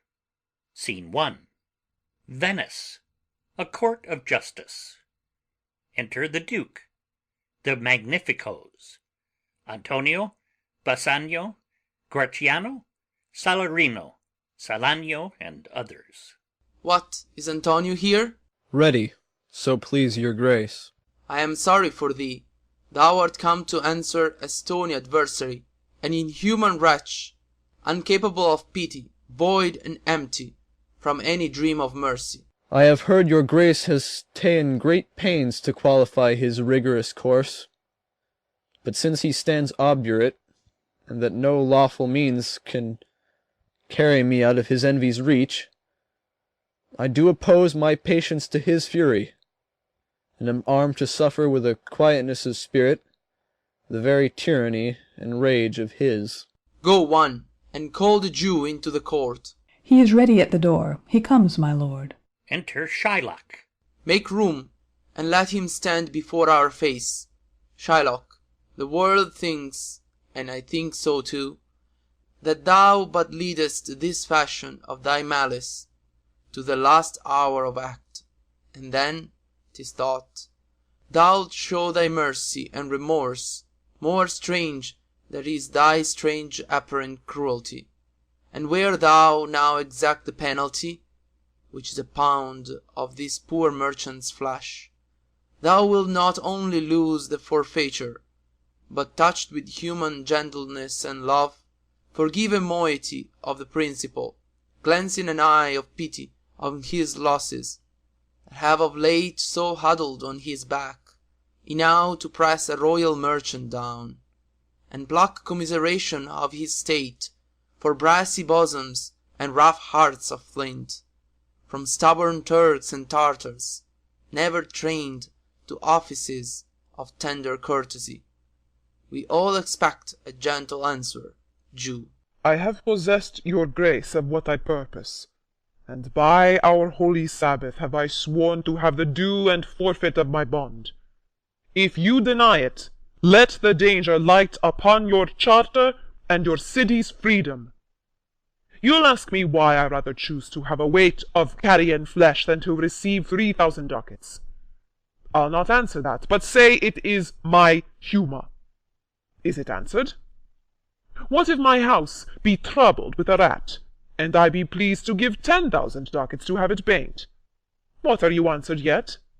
Some men there are love not a gaping pig, some that are mad if they behold a cat, and others, when the bagpipe sings i' the nose, cannot contain their urine. For affection, mistress of passion, sways it to the mood of what it likes or loathes. Now, for your answer, as there is no firm reason to be rendered why he cannot abide a gaping pig, why he a harmless necessary cat, why he a walling bagpipe, but of force must yield to such inevitable shame as to offend, himself being offended, so can I give no reason, nor will I not, more than a lodged hate, and a certain loathing I bear Antonio, that I follow thus a losing suit against him. Are you answered? This is no answer, thou unfeeling man, to excuse the current of thy cruelty. I am not bound to please thee with my answer. Do all men kill the things they do not love? Hates any man the thing he would not kill? Every offence is not a hate at first. What, wouldst thou have a serpent sting thee twice? I pray you, think you question with the Jew. You may as well go stand upon the beach and bid the main flood bate his usual height. You may as well use question with the wolf why he hath made the ewe bleat for the lamb. You may as well forbid the mountain pines to wag their high tops, and to make no noise when they are fretting with the gusts of heaven. You may as well do anything most hard as to seek to soften that, than which what's harder, his Jewish heart. Therefore I do beseech you, make no more offers, use no farther means, but with all brief and plain conveniency. Let me have judgment, and the Jew his will. For thy 3,000 ducats here is 6. If every ducat in 6,000 ducats were in 6 parts, and every part a ducat, I would not draw them. I would have my bond. How shalt thou hope for mercy, rendering none? What judgment shall I dread, doing no wrong? You have among you many a purchased slave, which, like your asses and your dogs and mules, you use in abject and in slavish parts, because you bought them. Shall I say to you, let them be free, marry them to your heirs? Why sweat they under burdens? Let their beds be made as soft as yours, and let their palates be seasoned with such viands. You will answer, the slaves are ours. So do I answer you. The pound of flesh which I demand of him is dearly bought. 'Tis mine, and I will have it. If you deny me, fie upon your law. There is no force in the decrees of Venice. I stand for judgment.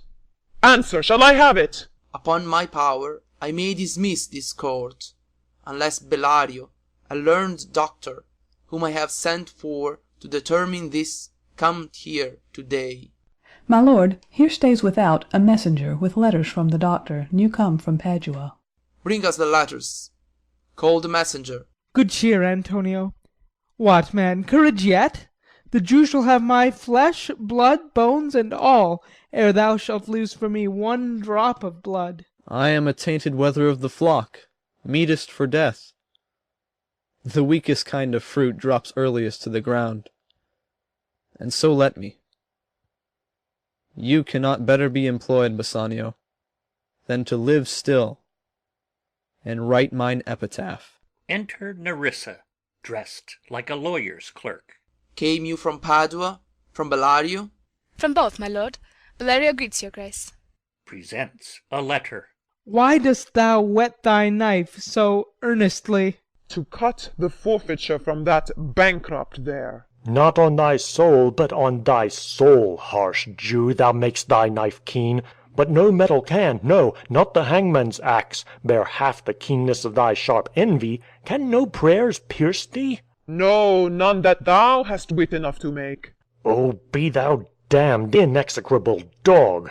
And for thy life let justice be accused. Thou almost makest me waver in my faith, to hold opinion with Pythagoras, that souls of animals infused themselves into the trunks of men.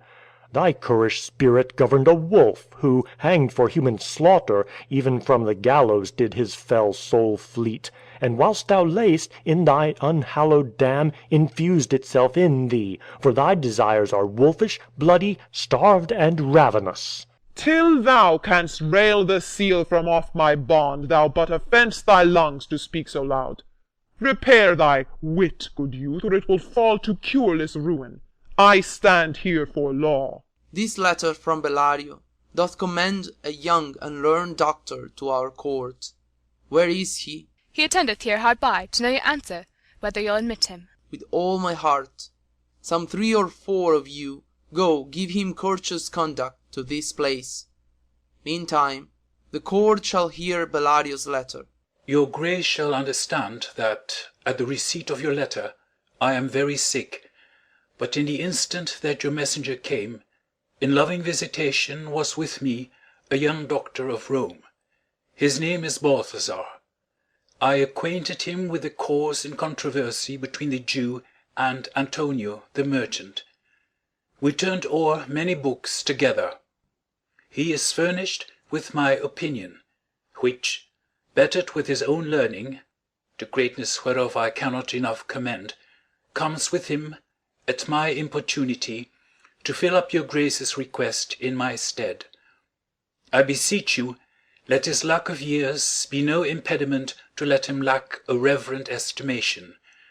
For I never knew so young a body with so old a head. I leave him to your gracious acceptance, whose trial shall better publish his commendation. You hear the learned Bellario, what he writes, and here, I take it, is the doctor come. Enter Portia, dressed like a doctor of laws. You are welcome. Take your place. Are you acquainted with the difference that holds this present question in the court? I am informed truly of the cause.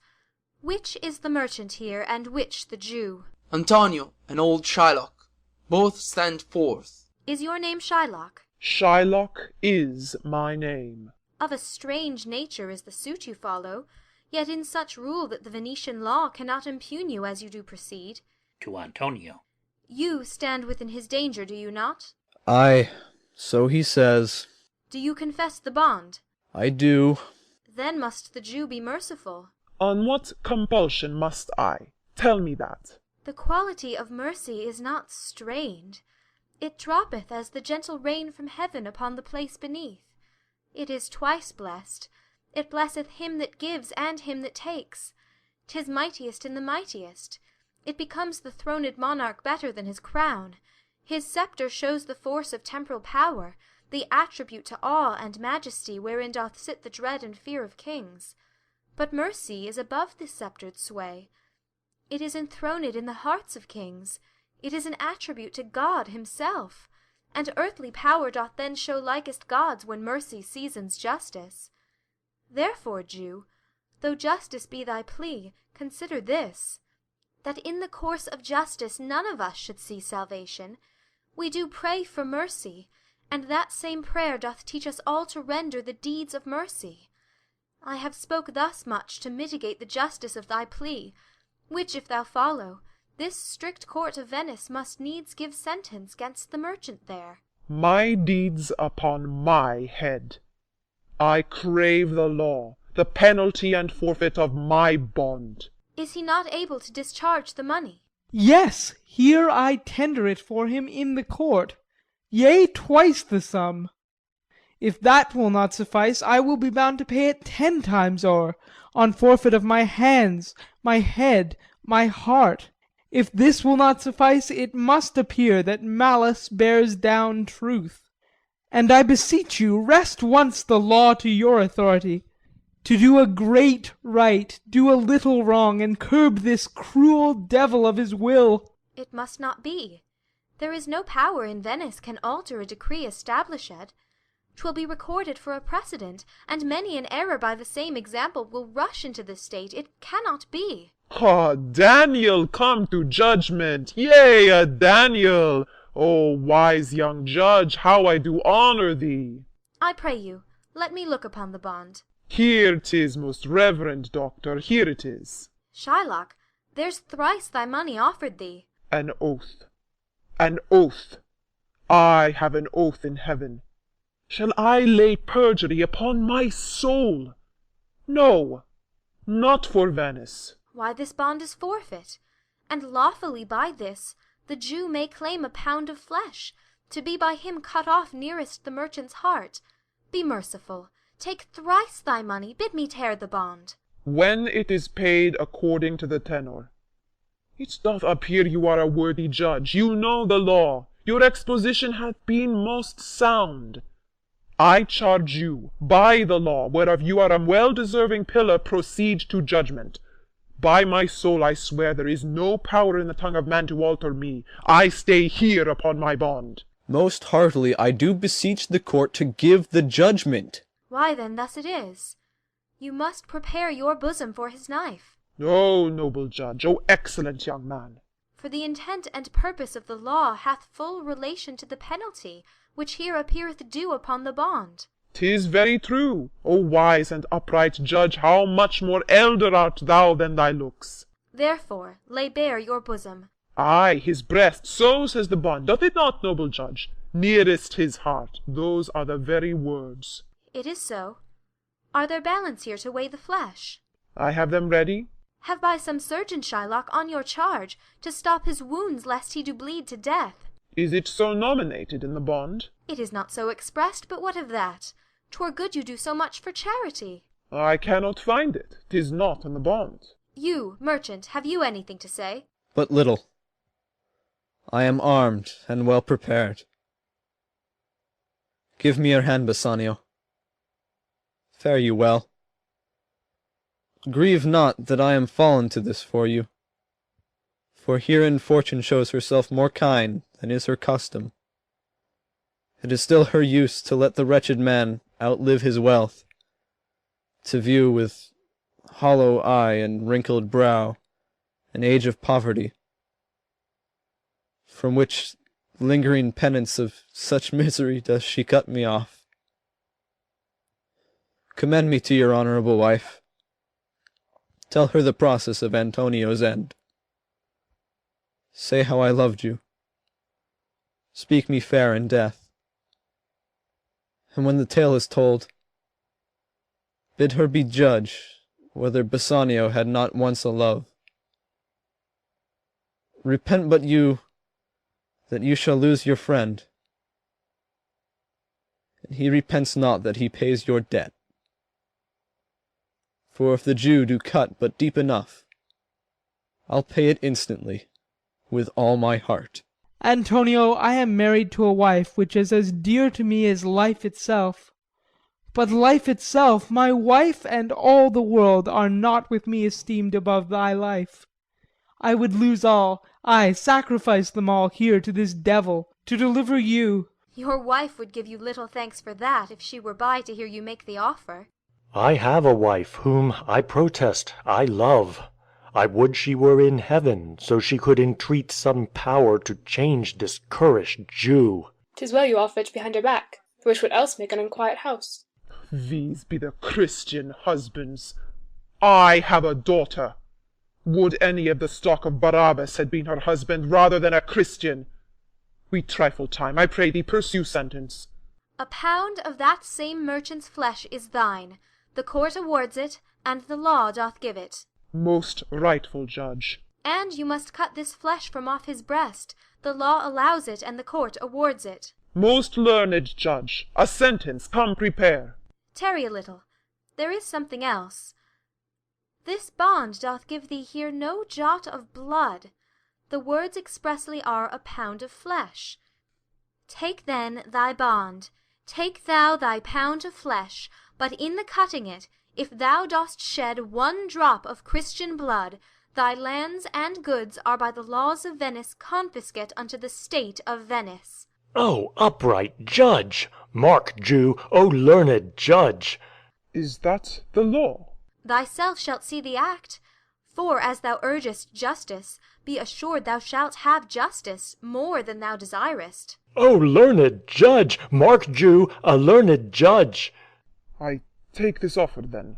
Pay the bond thrice, and let the Christian go. Here is the money. Soft, the Jew shall have all justice. Soft, no haste. He shall have nothing but the penalty. O Jew, an upright judge, a learned judge! Therefore, prepare thee to cut off the flesh. Shed thou no blood, nor cut thou less nor more, but just a pound of flesh. If thou takest more, or less, than a just pound, be it but so much as makes it light or heavy in the substance, or the division of the 20th part of one poor scruple, nay, if the scale do turn but in the estimation of a hair, thou diest, and all thy goods are confiscate. A second Daniel, a Daniel, Jew! Now, infidel, I have you on the hip. Why doth the Jew pause? Take thy forfeiture. Give me my principal, and let me go. I have it ready for thee. Here it is. He hath refused it in the open court. He shall have merely justice and his bond. A Daniel still, I say, a second Daniel. I thank thee, Jew, for teaching me that word. Shall I not have barely my principal? Thou shalt have nothing but the forfeiture, to be so taken at thy peril, Jew. Why, then the devil give him good of it. I'll stay no longer question. Tarry, Jew. The law hath yet another hold on you.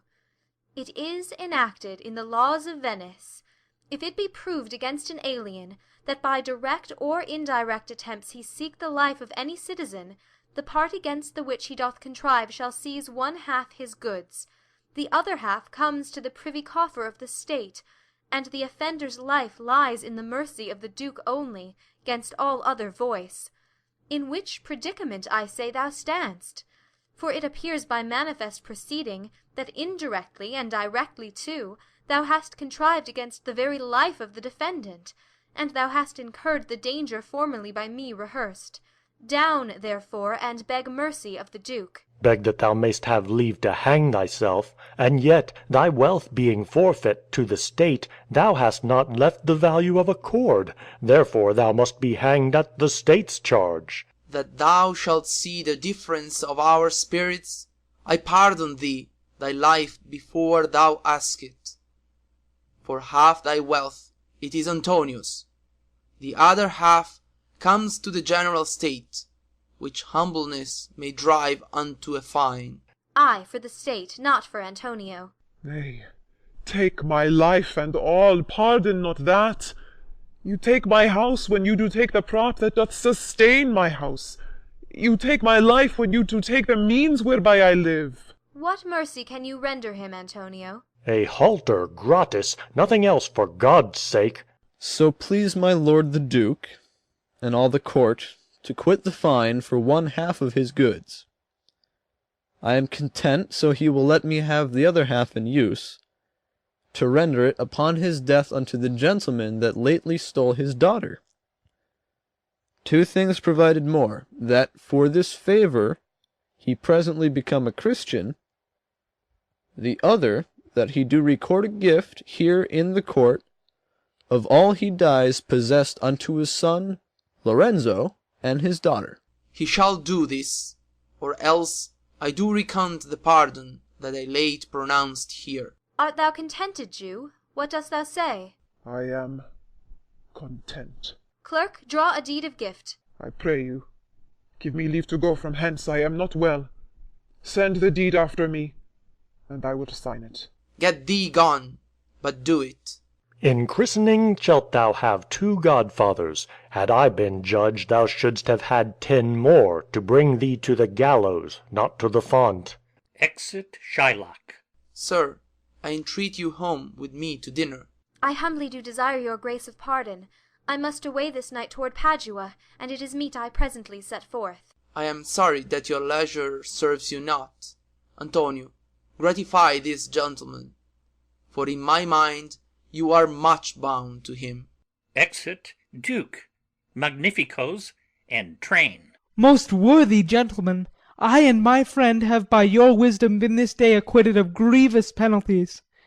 In lieu whereof 3,000 ducats due unto the Jew we freely cope your courteous pains withal. And stand indebted over and above in love and service to you evermore. He is well paid that is well satisfied, and I, delivering you, am satisfied, and therein do account myself well paid. My mind was never yet more mercenary. I pray you, know me when we meet again. I wish you well, and so I take my leave. Dear sir, of force I must attempt you further. Take some remembrance of us as a tribute, not as a fee. Grant me 2 things, I pray you, not to deny me, and to pardon me. You press me far, and therefore I will yield. To Antonio. Give me your gloves, I'll wear them for your sake. To Bassanio. And for your love, I'll take this ring from you. Do not draw back your hand. I'll take no more, and you in love shall not deny me this. This ring, good sir, alas, it is a trifle. I will not shame myself to give you this. I will have nothing else but only this, and now methinks I have a mind to it. There's more depends on this than on the value. The dearest ring in Venice will I give you, and find it out by proclamation. Only for this, I pray you pardon me. I see, sir, you are liberal in offers. You taught me first to beg, and now methinks you teach me how a beggar should be answered. Good sir, this ring was given me by my wife, and when she put it on, she made me vow that I should neither sell, nor give, nor lose it. That excuse serves many men to save their gifts. And if your wife be not a mad woman, and know how well I have deserved this ring, she would not hold out enemy for ever for giving it to me. Well, peace be with you. Exeunt Portia and Nerissa. My lord Bassanio, let him have the ring. Let his deservings and my love withal be valued against your wife's commandment. Go, Gratiano, run and overtake him. Give him the ring, and bring him, if thou canst, unto Antonio's house. Away, make haste. Exit Gratiano. Come, you and I will thither presently, and in the morning early will we both fly toward Belmont. Come, Antonio. Exeunt. Scene 2. The same. A street. Enter Portia and Nerissa. Inquire the Jew's house out. Give him this deed, and let him sign it. We'll away to-night, and be a day before our husband's home. This deed will be well welcome to Lorenzo. Enter Gratiano. Fair sir, you are well o'ertaken. My lord Bassanio, upon more advice, hath sent you here this ring, and doth entreat your company at dinner. That cannot be. His ring I do accept most thankfully, and so I pray you tell him. Furthermore, I pray you show my youth old Shylock's house. That will I do. Sir, I would speak to you. Aside to Portia. I'll see if I can get my husband's ring, which I did make him swear to keep forever. To Nerissa. Thou mayest, I warrant. We shall have old swearing that they did give the rings away to men, but we'll outface them and outswear them too. Away, make haste. Thou know'st where I will tarry. Come, good sir, will you show me to this house? Exeunt. End of Act 4.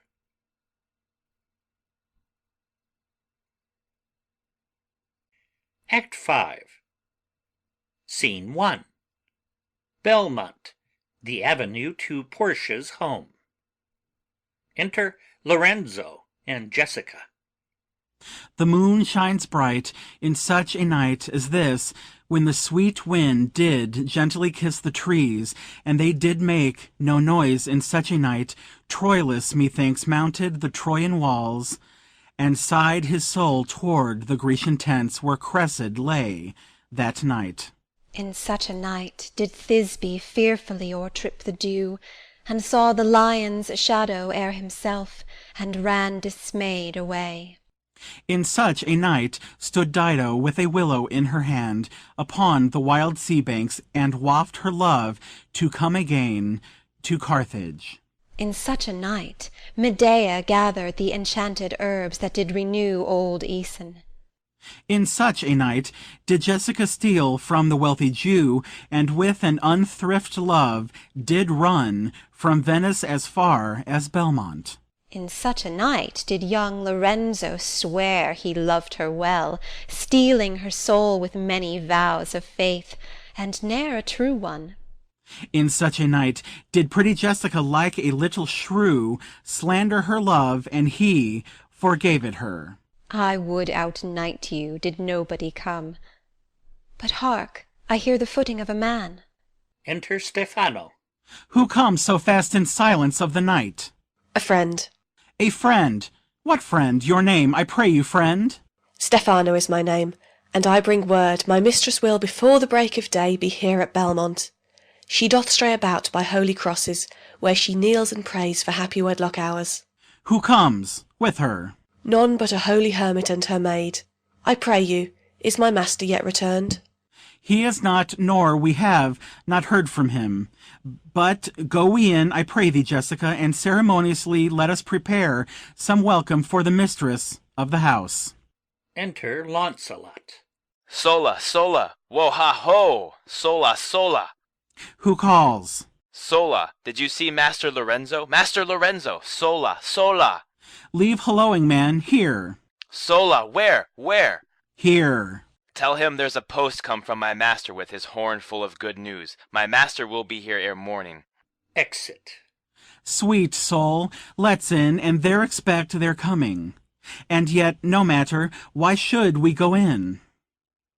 My friend Stefano, signify, I pray you, within the house your mistress is at hand, and bring your music forth into the air. Exit Stefano. How sweet the moonlight sleeps upon this bank! Here we will sit and let the sounds of music creep in our ears, soft stillness, and the night become the touches of sweet harmony. Sit, Jessica, look how the floor of heaven is thick inlaid with patines of bright gold. There's not the smallest orb which thou behold'st but in his motion like an angel sings, still whirring to the young-eyed cherubims. Such harmony is in immortal souls. But whilst this muddy vesture of decay doth grossly close it in, we cannot hear it. Enter musicians. Come ho, and wake Diana with a hymn. With sweetness touches pierce your mistress's ear, and draw her home with music. Music. I am never merry when I hear sweet music. The reason is, your spirits are attentive, for do not note a wild and wanton herd, or race of youthful and unhandled colts, fetching mad bounds, bellowing and neighing loud, which is the hot condition of their blood. If they but hear perchance a trumpet sound, or any air of music touch their ears, you shall perceive them make a mutual stand, their savage eyes turned to a modest gaze by the sweet power of music.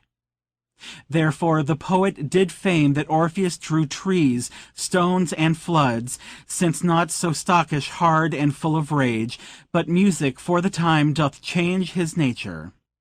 The man that hath no music in himself, nor is not moved with concord of sweet sounds, is fit for treasons, stratagems, and spoils.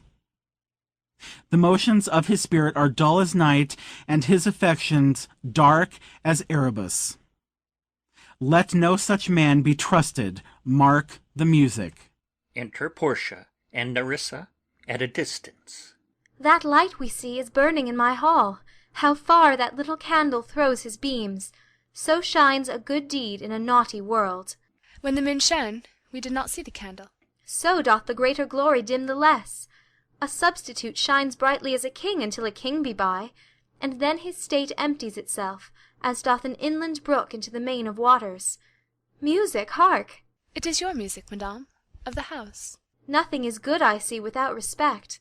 Methinks it sounds much sweeter than by day. Silence bestows that virtue on it, madame. The crow doth sing as sweetly as the lark when neither is attended. And I think the nightingale, if she should sing by day when every goose is cackling, would be thought no better a musician than the wren. How many things by season seasoned are, to their right praise and true perfection. Peace, ho! The moon sleeps with Endymion, and would not be awaked. Music ceases. That is the voice, or I am such deceived, of Portia. He knows me as the blind man knows the cuckoo by the bad voice. Dear lady, welcome home. We have been praying for our husband's welfare, which speed we hope the better for our words. Are they returned? Madam, they are not yet, but there is come a messenger before, to signify their coming. Go in, Nerissa. Give order to my servants that they take no note at all of our being absent hence, nor you, Lorenzo, Jessica, nor you. A tucket sounds. Your husband is at hand. I hear his trumpet. We are no tell-tales, madam, fear you not. This night, methinks, is but the daylight sick. It looks a little paler. 'Tis a day such as the day is when the sun is hid. Enter Bassanio, Antonio, Gratiano, and their followers. We should hold day with the Antipodes if you would walk in absence of the sun. Let me give light, but let me not be light, for a light wife doth make a heavy husband, and never be Bassanio so for me. But God sort all. You are welcome home, my lord. I thank you, madam. Give welcome to my friend. This is the man, this is Antonio, to whom I am so infinitely bound. You should in all sense be much bound to him, for as I hear, he was much bound for you. No more than I am well acquitted of. Sir, you are very welcome to our house. It must appear in other ways than words, therefore I scant this breathing courtesy. To Nerissa. By yonder moon, I swear you do me wrong. In faith, I gave it to the judge's clerk. Would he were Gelt that had it, for my part, since you do take it, love, so much at heart. A quarrel, ho, already? What's the matter? About a hoop of gold, a paltry ring that she did give me, whose posy was for all the world like Cutler's poetry upon a knife, love me and leave me not. What talk you of the posy or the value? You swore to me when I did give it to you that you would wear it till your hour of death, and that it should lie with you in your grave. Though not for me, yet for your vehement oaths, you should have been respective and have kept it. Gave it to judge's clerk. No, God's my judge, the clerk will ne'er wear hair on's face that had it. He will, and if he live to be a man. Ay, if a woman live to be a man. Now, by this hand, I gave it to a youth, a kind of boy, a little scrubbed boy no higher than thyself, the judge's clerk, a prating boy that begged it as a fee. I could not for my heart deny it him. You were to blame, I must be plain with you, to part so slightly with your wife's first gift. A thing stuck on with oaths upon your finger, and so riveted with faith unto your flesh. I gave my love a ring, and made him swear never to part with it, and here he stands. I dare be sworn for him he would not leave it, nor pluck it from his finger for the wealth that the world masters. Now in faith, Gratiano, you give your wife too unkind a cause of grief, and 'twere to me I should be mad at it. Aside. Why, I were best to cut my left hand off, and swear I lost the ring defending it. My lord Bassanio gave his ring away unto the judge that begged it, and indeed deserved it too. And then the boy, his clerk, that took some pains in writing, he begged mine, and neither man nor master would take aught but the 2 rings. What ring gave you, my lord? Not that, I hope, which you received of me. If I could add a lie unto a fault, I would deny it. But you see my finger hath not the ring upon it. It is gone. Even so void is your false heart of truth. By heaven, I will ne'er come in your bed until I see the ring. Nor I in yours, till I again see mine. Sweet Portia, if you did know to whom I gave the ring, if you did know for whom I gave the ring, and would conceive for what I gave the ring, and how unwillingly I left the ring, when naught would be accepted but the ring, you would abate the strength of your displeasure. If you had known the virtue of the ring, or half her worthiness that gave the ring, or your own honour to contain the ring, you would not then have parted with the ring. What man is there so much unreasonable, if you had pleased to have defended it with any terms of zeal, wanted the modesty to urge the thing held as a ceremony? Nerissa teaches me what to believe. I'll die for it, but some woman had the ring. No, by my honour, madam, by my soul, no woman had it, but a civil doctor, which did refuse 3,000 ducats of me, and begged the ring. The which I did deny him, and suffered him to go displeased away, even he that had held the life of my dear friend. What should I say, sweet lady? I was enforced to send it after him. I was beset with shame and courtesy. My honour would not let ingratitude so much besmear it. Pardon me, good lady, for by these blessed candles of the night, had you been there, I think you would have begged the ring of me to give the worthy doctor. Let not that doctor e'er come near my house, since he hath got the jewel that I loved, and that which you did swear to keep from me. I will become as liberal as you. I'll not deny him anything I have, no, not my body, nor my husband's bed. Know him I shall, I am well sure of it. Lie not a night from home, watch me like Argus. If you do not, if I be left alone, now by mine honour which is yet mine own, I'll have that doctor for mine bedfellow. And I his clerk, therefore be it well advised how you do leave me to my own protection. Well, do you so. Let me not take him then, for if I do, I'll mar the young clerk's pen. I am the unhappy subject of these quarrels. Sir, grieve not you. You are welcome notwithstanding. Portia, forgive me this enforced wrong. And in the hearing of these many friends, I swear to thee, even by thine own fair eyes, wherein I see myself. Mark you but that. In both my eyes he doubly sees himself, in each eye one. Swear by your double self, and there's an oath of credit. Nay, but hear me. Pardon this fault, and by my soul I swear I never more will break an oath with thee.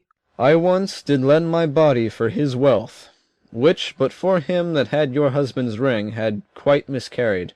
I dare be bound again, my soul upon the forfeit, that your lord will never more break faith advisedly. Then you shall be his surety. Give him this, and bid him keep it better than the other. Here, Lord Bassanio, swear to keep this ring. By heaven, it is the same I gave the doctor. I had it of him. Pardon me, Bassanio, for by this ring the doctor lay with me. And pardon me, my gentle Gratiano, for that same scrubbed boy, the doctor's clerk, in lieu of this last night did lie with me. Why, this is like the mending of highways in summer, where the ways are fair enough. What? Are we cuckolds ere we have deserved it? Speak not so grossly. You are all amazed. Here is a letter. Read it at your leisure. It comes from Padua, from Bellario. There you shall find that Portia was the doctor, Nerissa there her clerk. Lorenzo here shall witness I set forth as soon as you, and even but now, returned. I have not yet entered my house. Antonio, you are welcome, and I have better news in store for you than you expect. Unseal this letter soon. There you shall find 3 of your argosies are richly come to harbour suddenly. You shall not know by what strange accident I chanced on this letter. I am dumb. Were you the doctor? And I knew you not? Were you the clerk that is to make me cuckold? Ay, but the clerk that never means to do it, unless he live until he be a man. Sweet doctor, you shall be my bedfellow. When I am absent, then lie with my wife. Sweet lady, you have given me life and living, for here I read for certain that my ships are safely come to road. How now, Lorenzo? My clerk hath some good comforts too for you.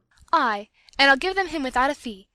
Therefore I do give to you and Jessica, from the rich Jew, a special deed of gift, after his death, of all he dies possessed of. Fair ladies, you drop manna in the way of starved people. It is almost morning, and yet I am sure you are not satisfied of these events at full. Let us go in, and charge us there upon interrogatories, and we will answer all things faithfully. Let it be so. The first interrogatory that my Nerissa shall be sworn on is, where till the next night she had rather stay, or go to bed now, being 2 hours to day. But were the day come, I should wish it dark, till I were couching with the doctor's clerk, Well, while I live, I'll fear no other thing so sore as keeping safe Nerissa's ring. Exeunt. End of Act 5 and end of The Merchant of Venice by William Shakespeare.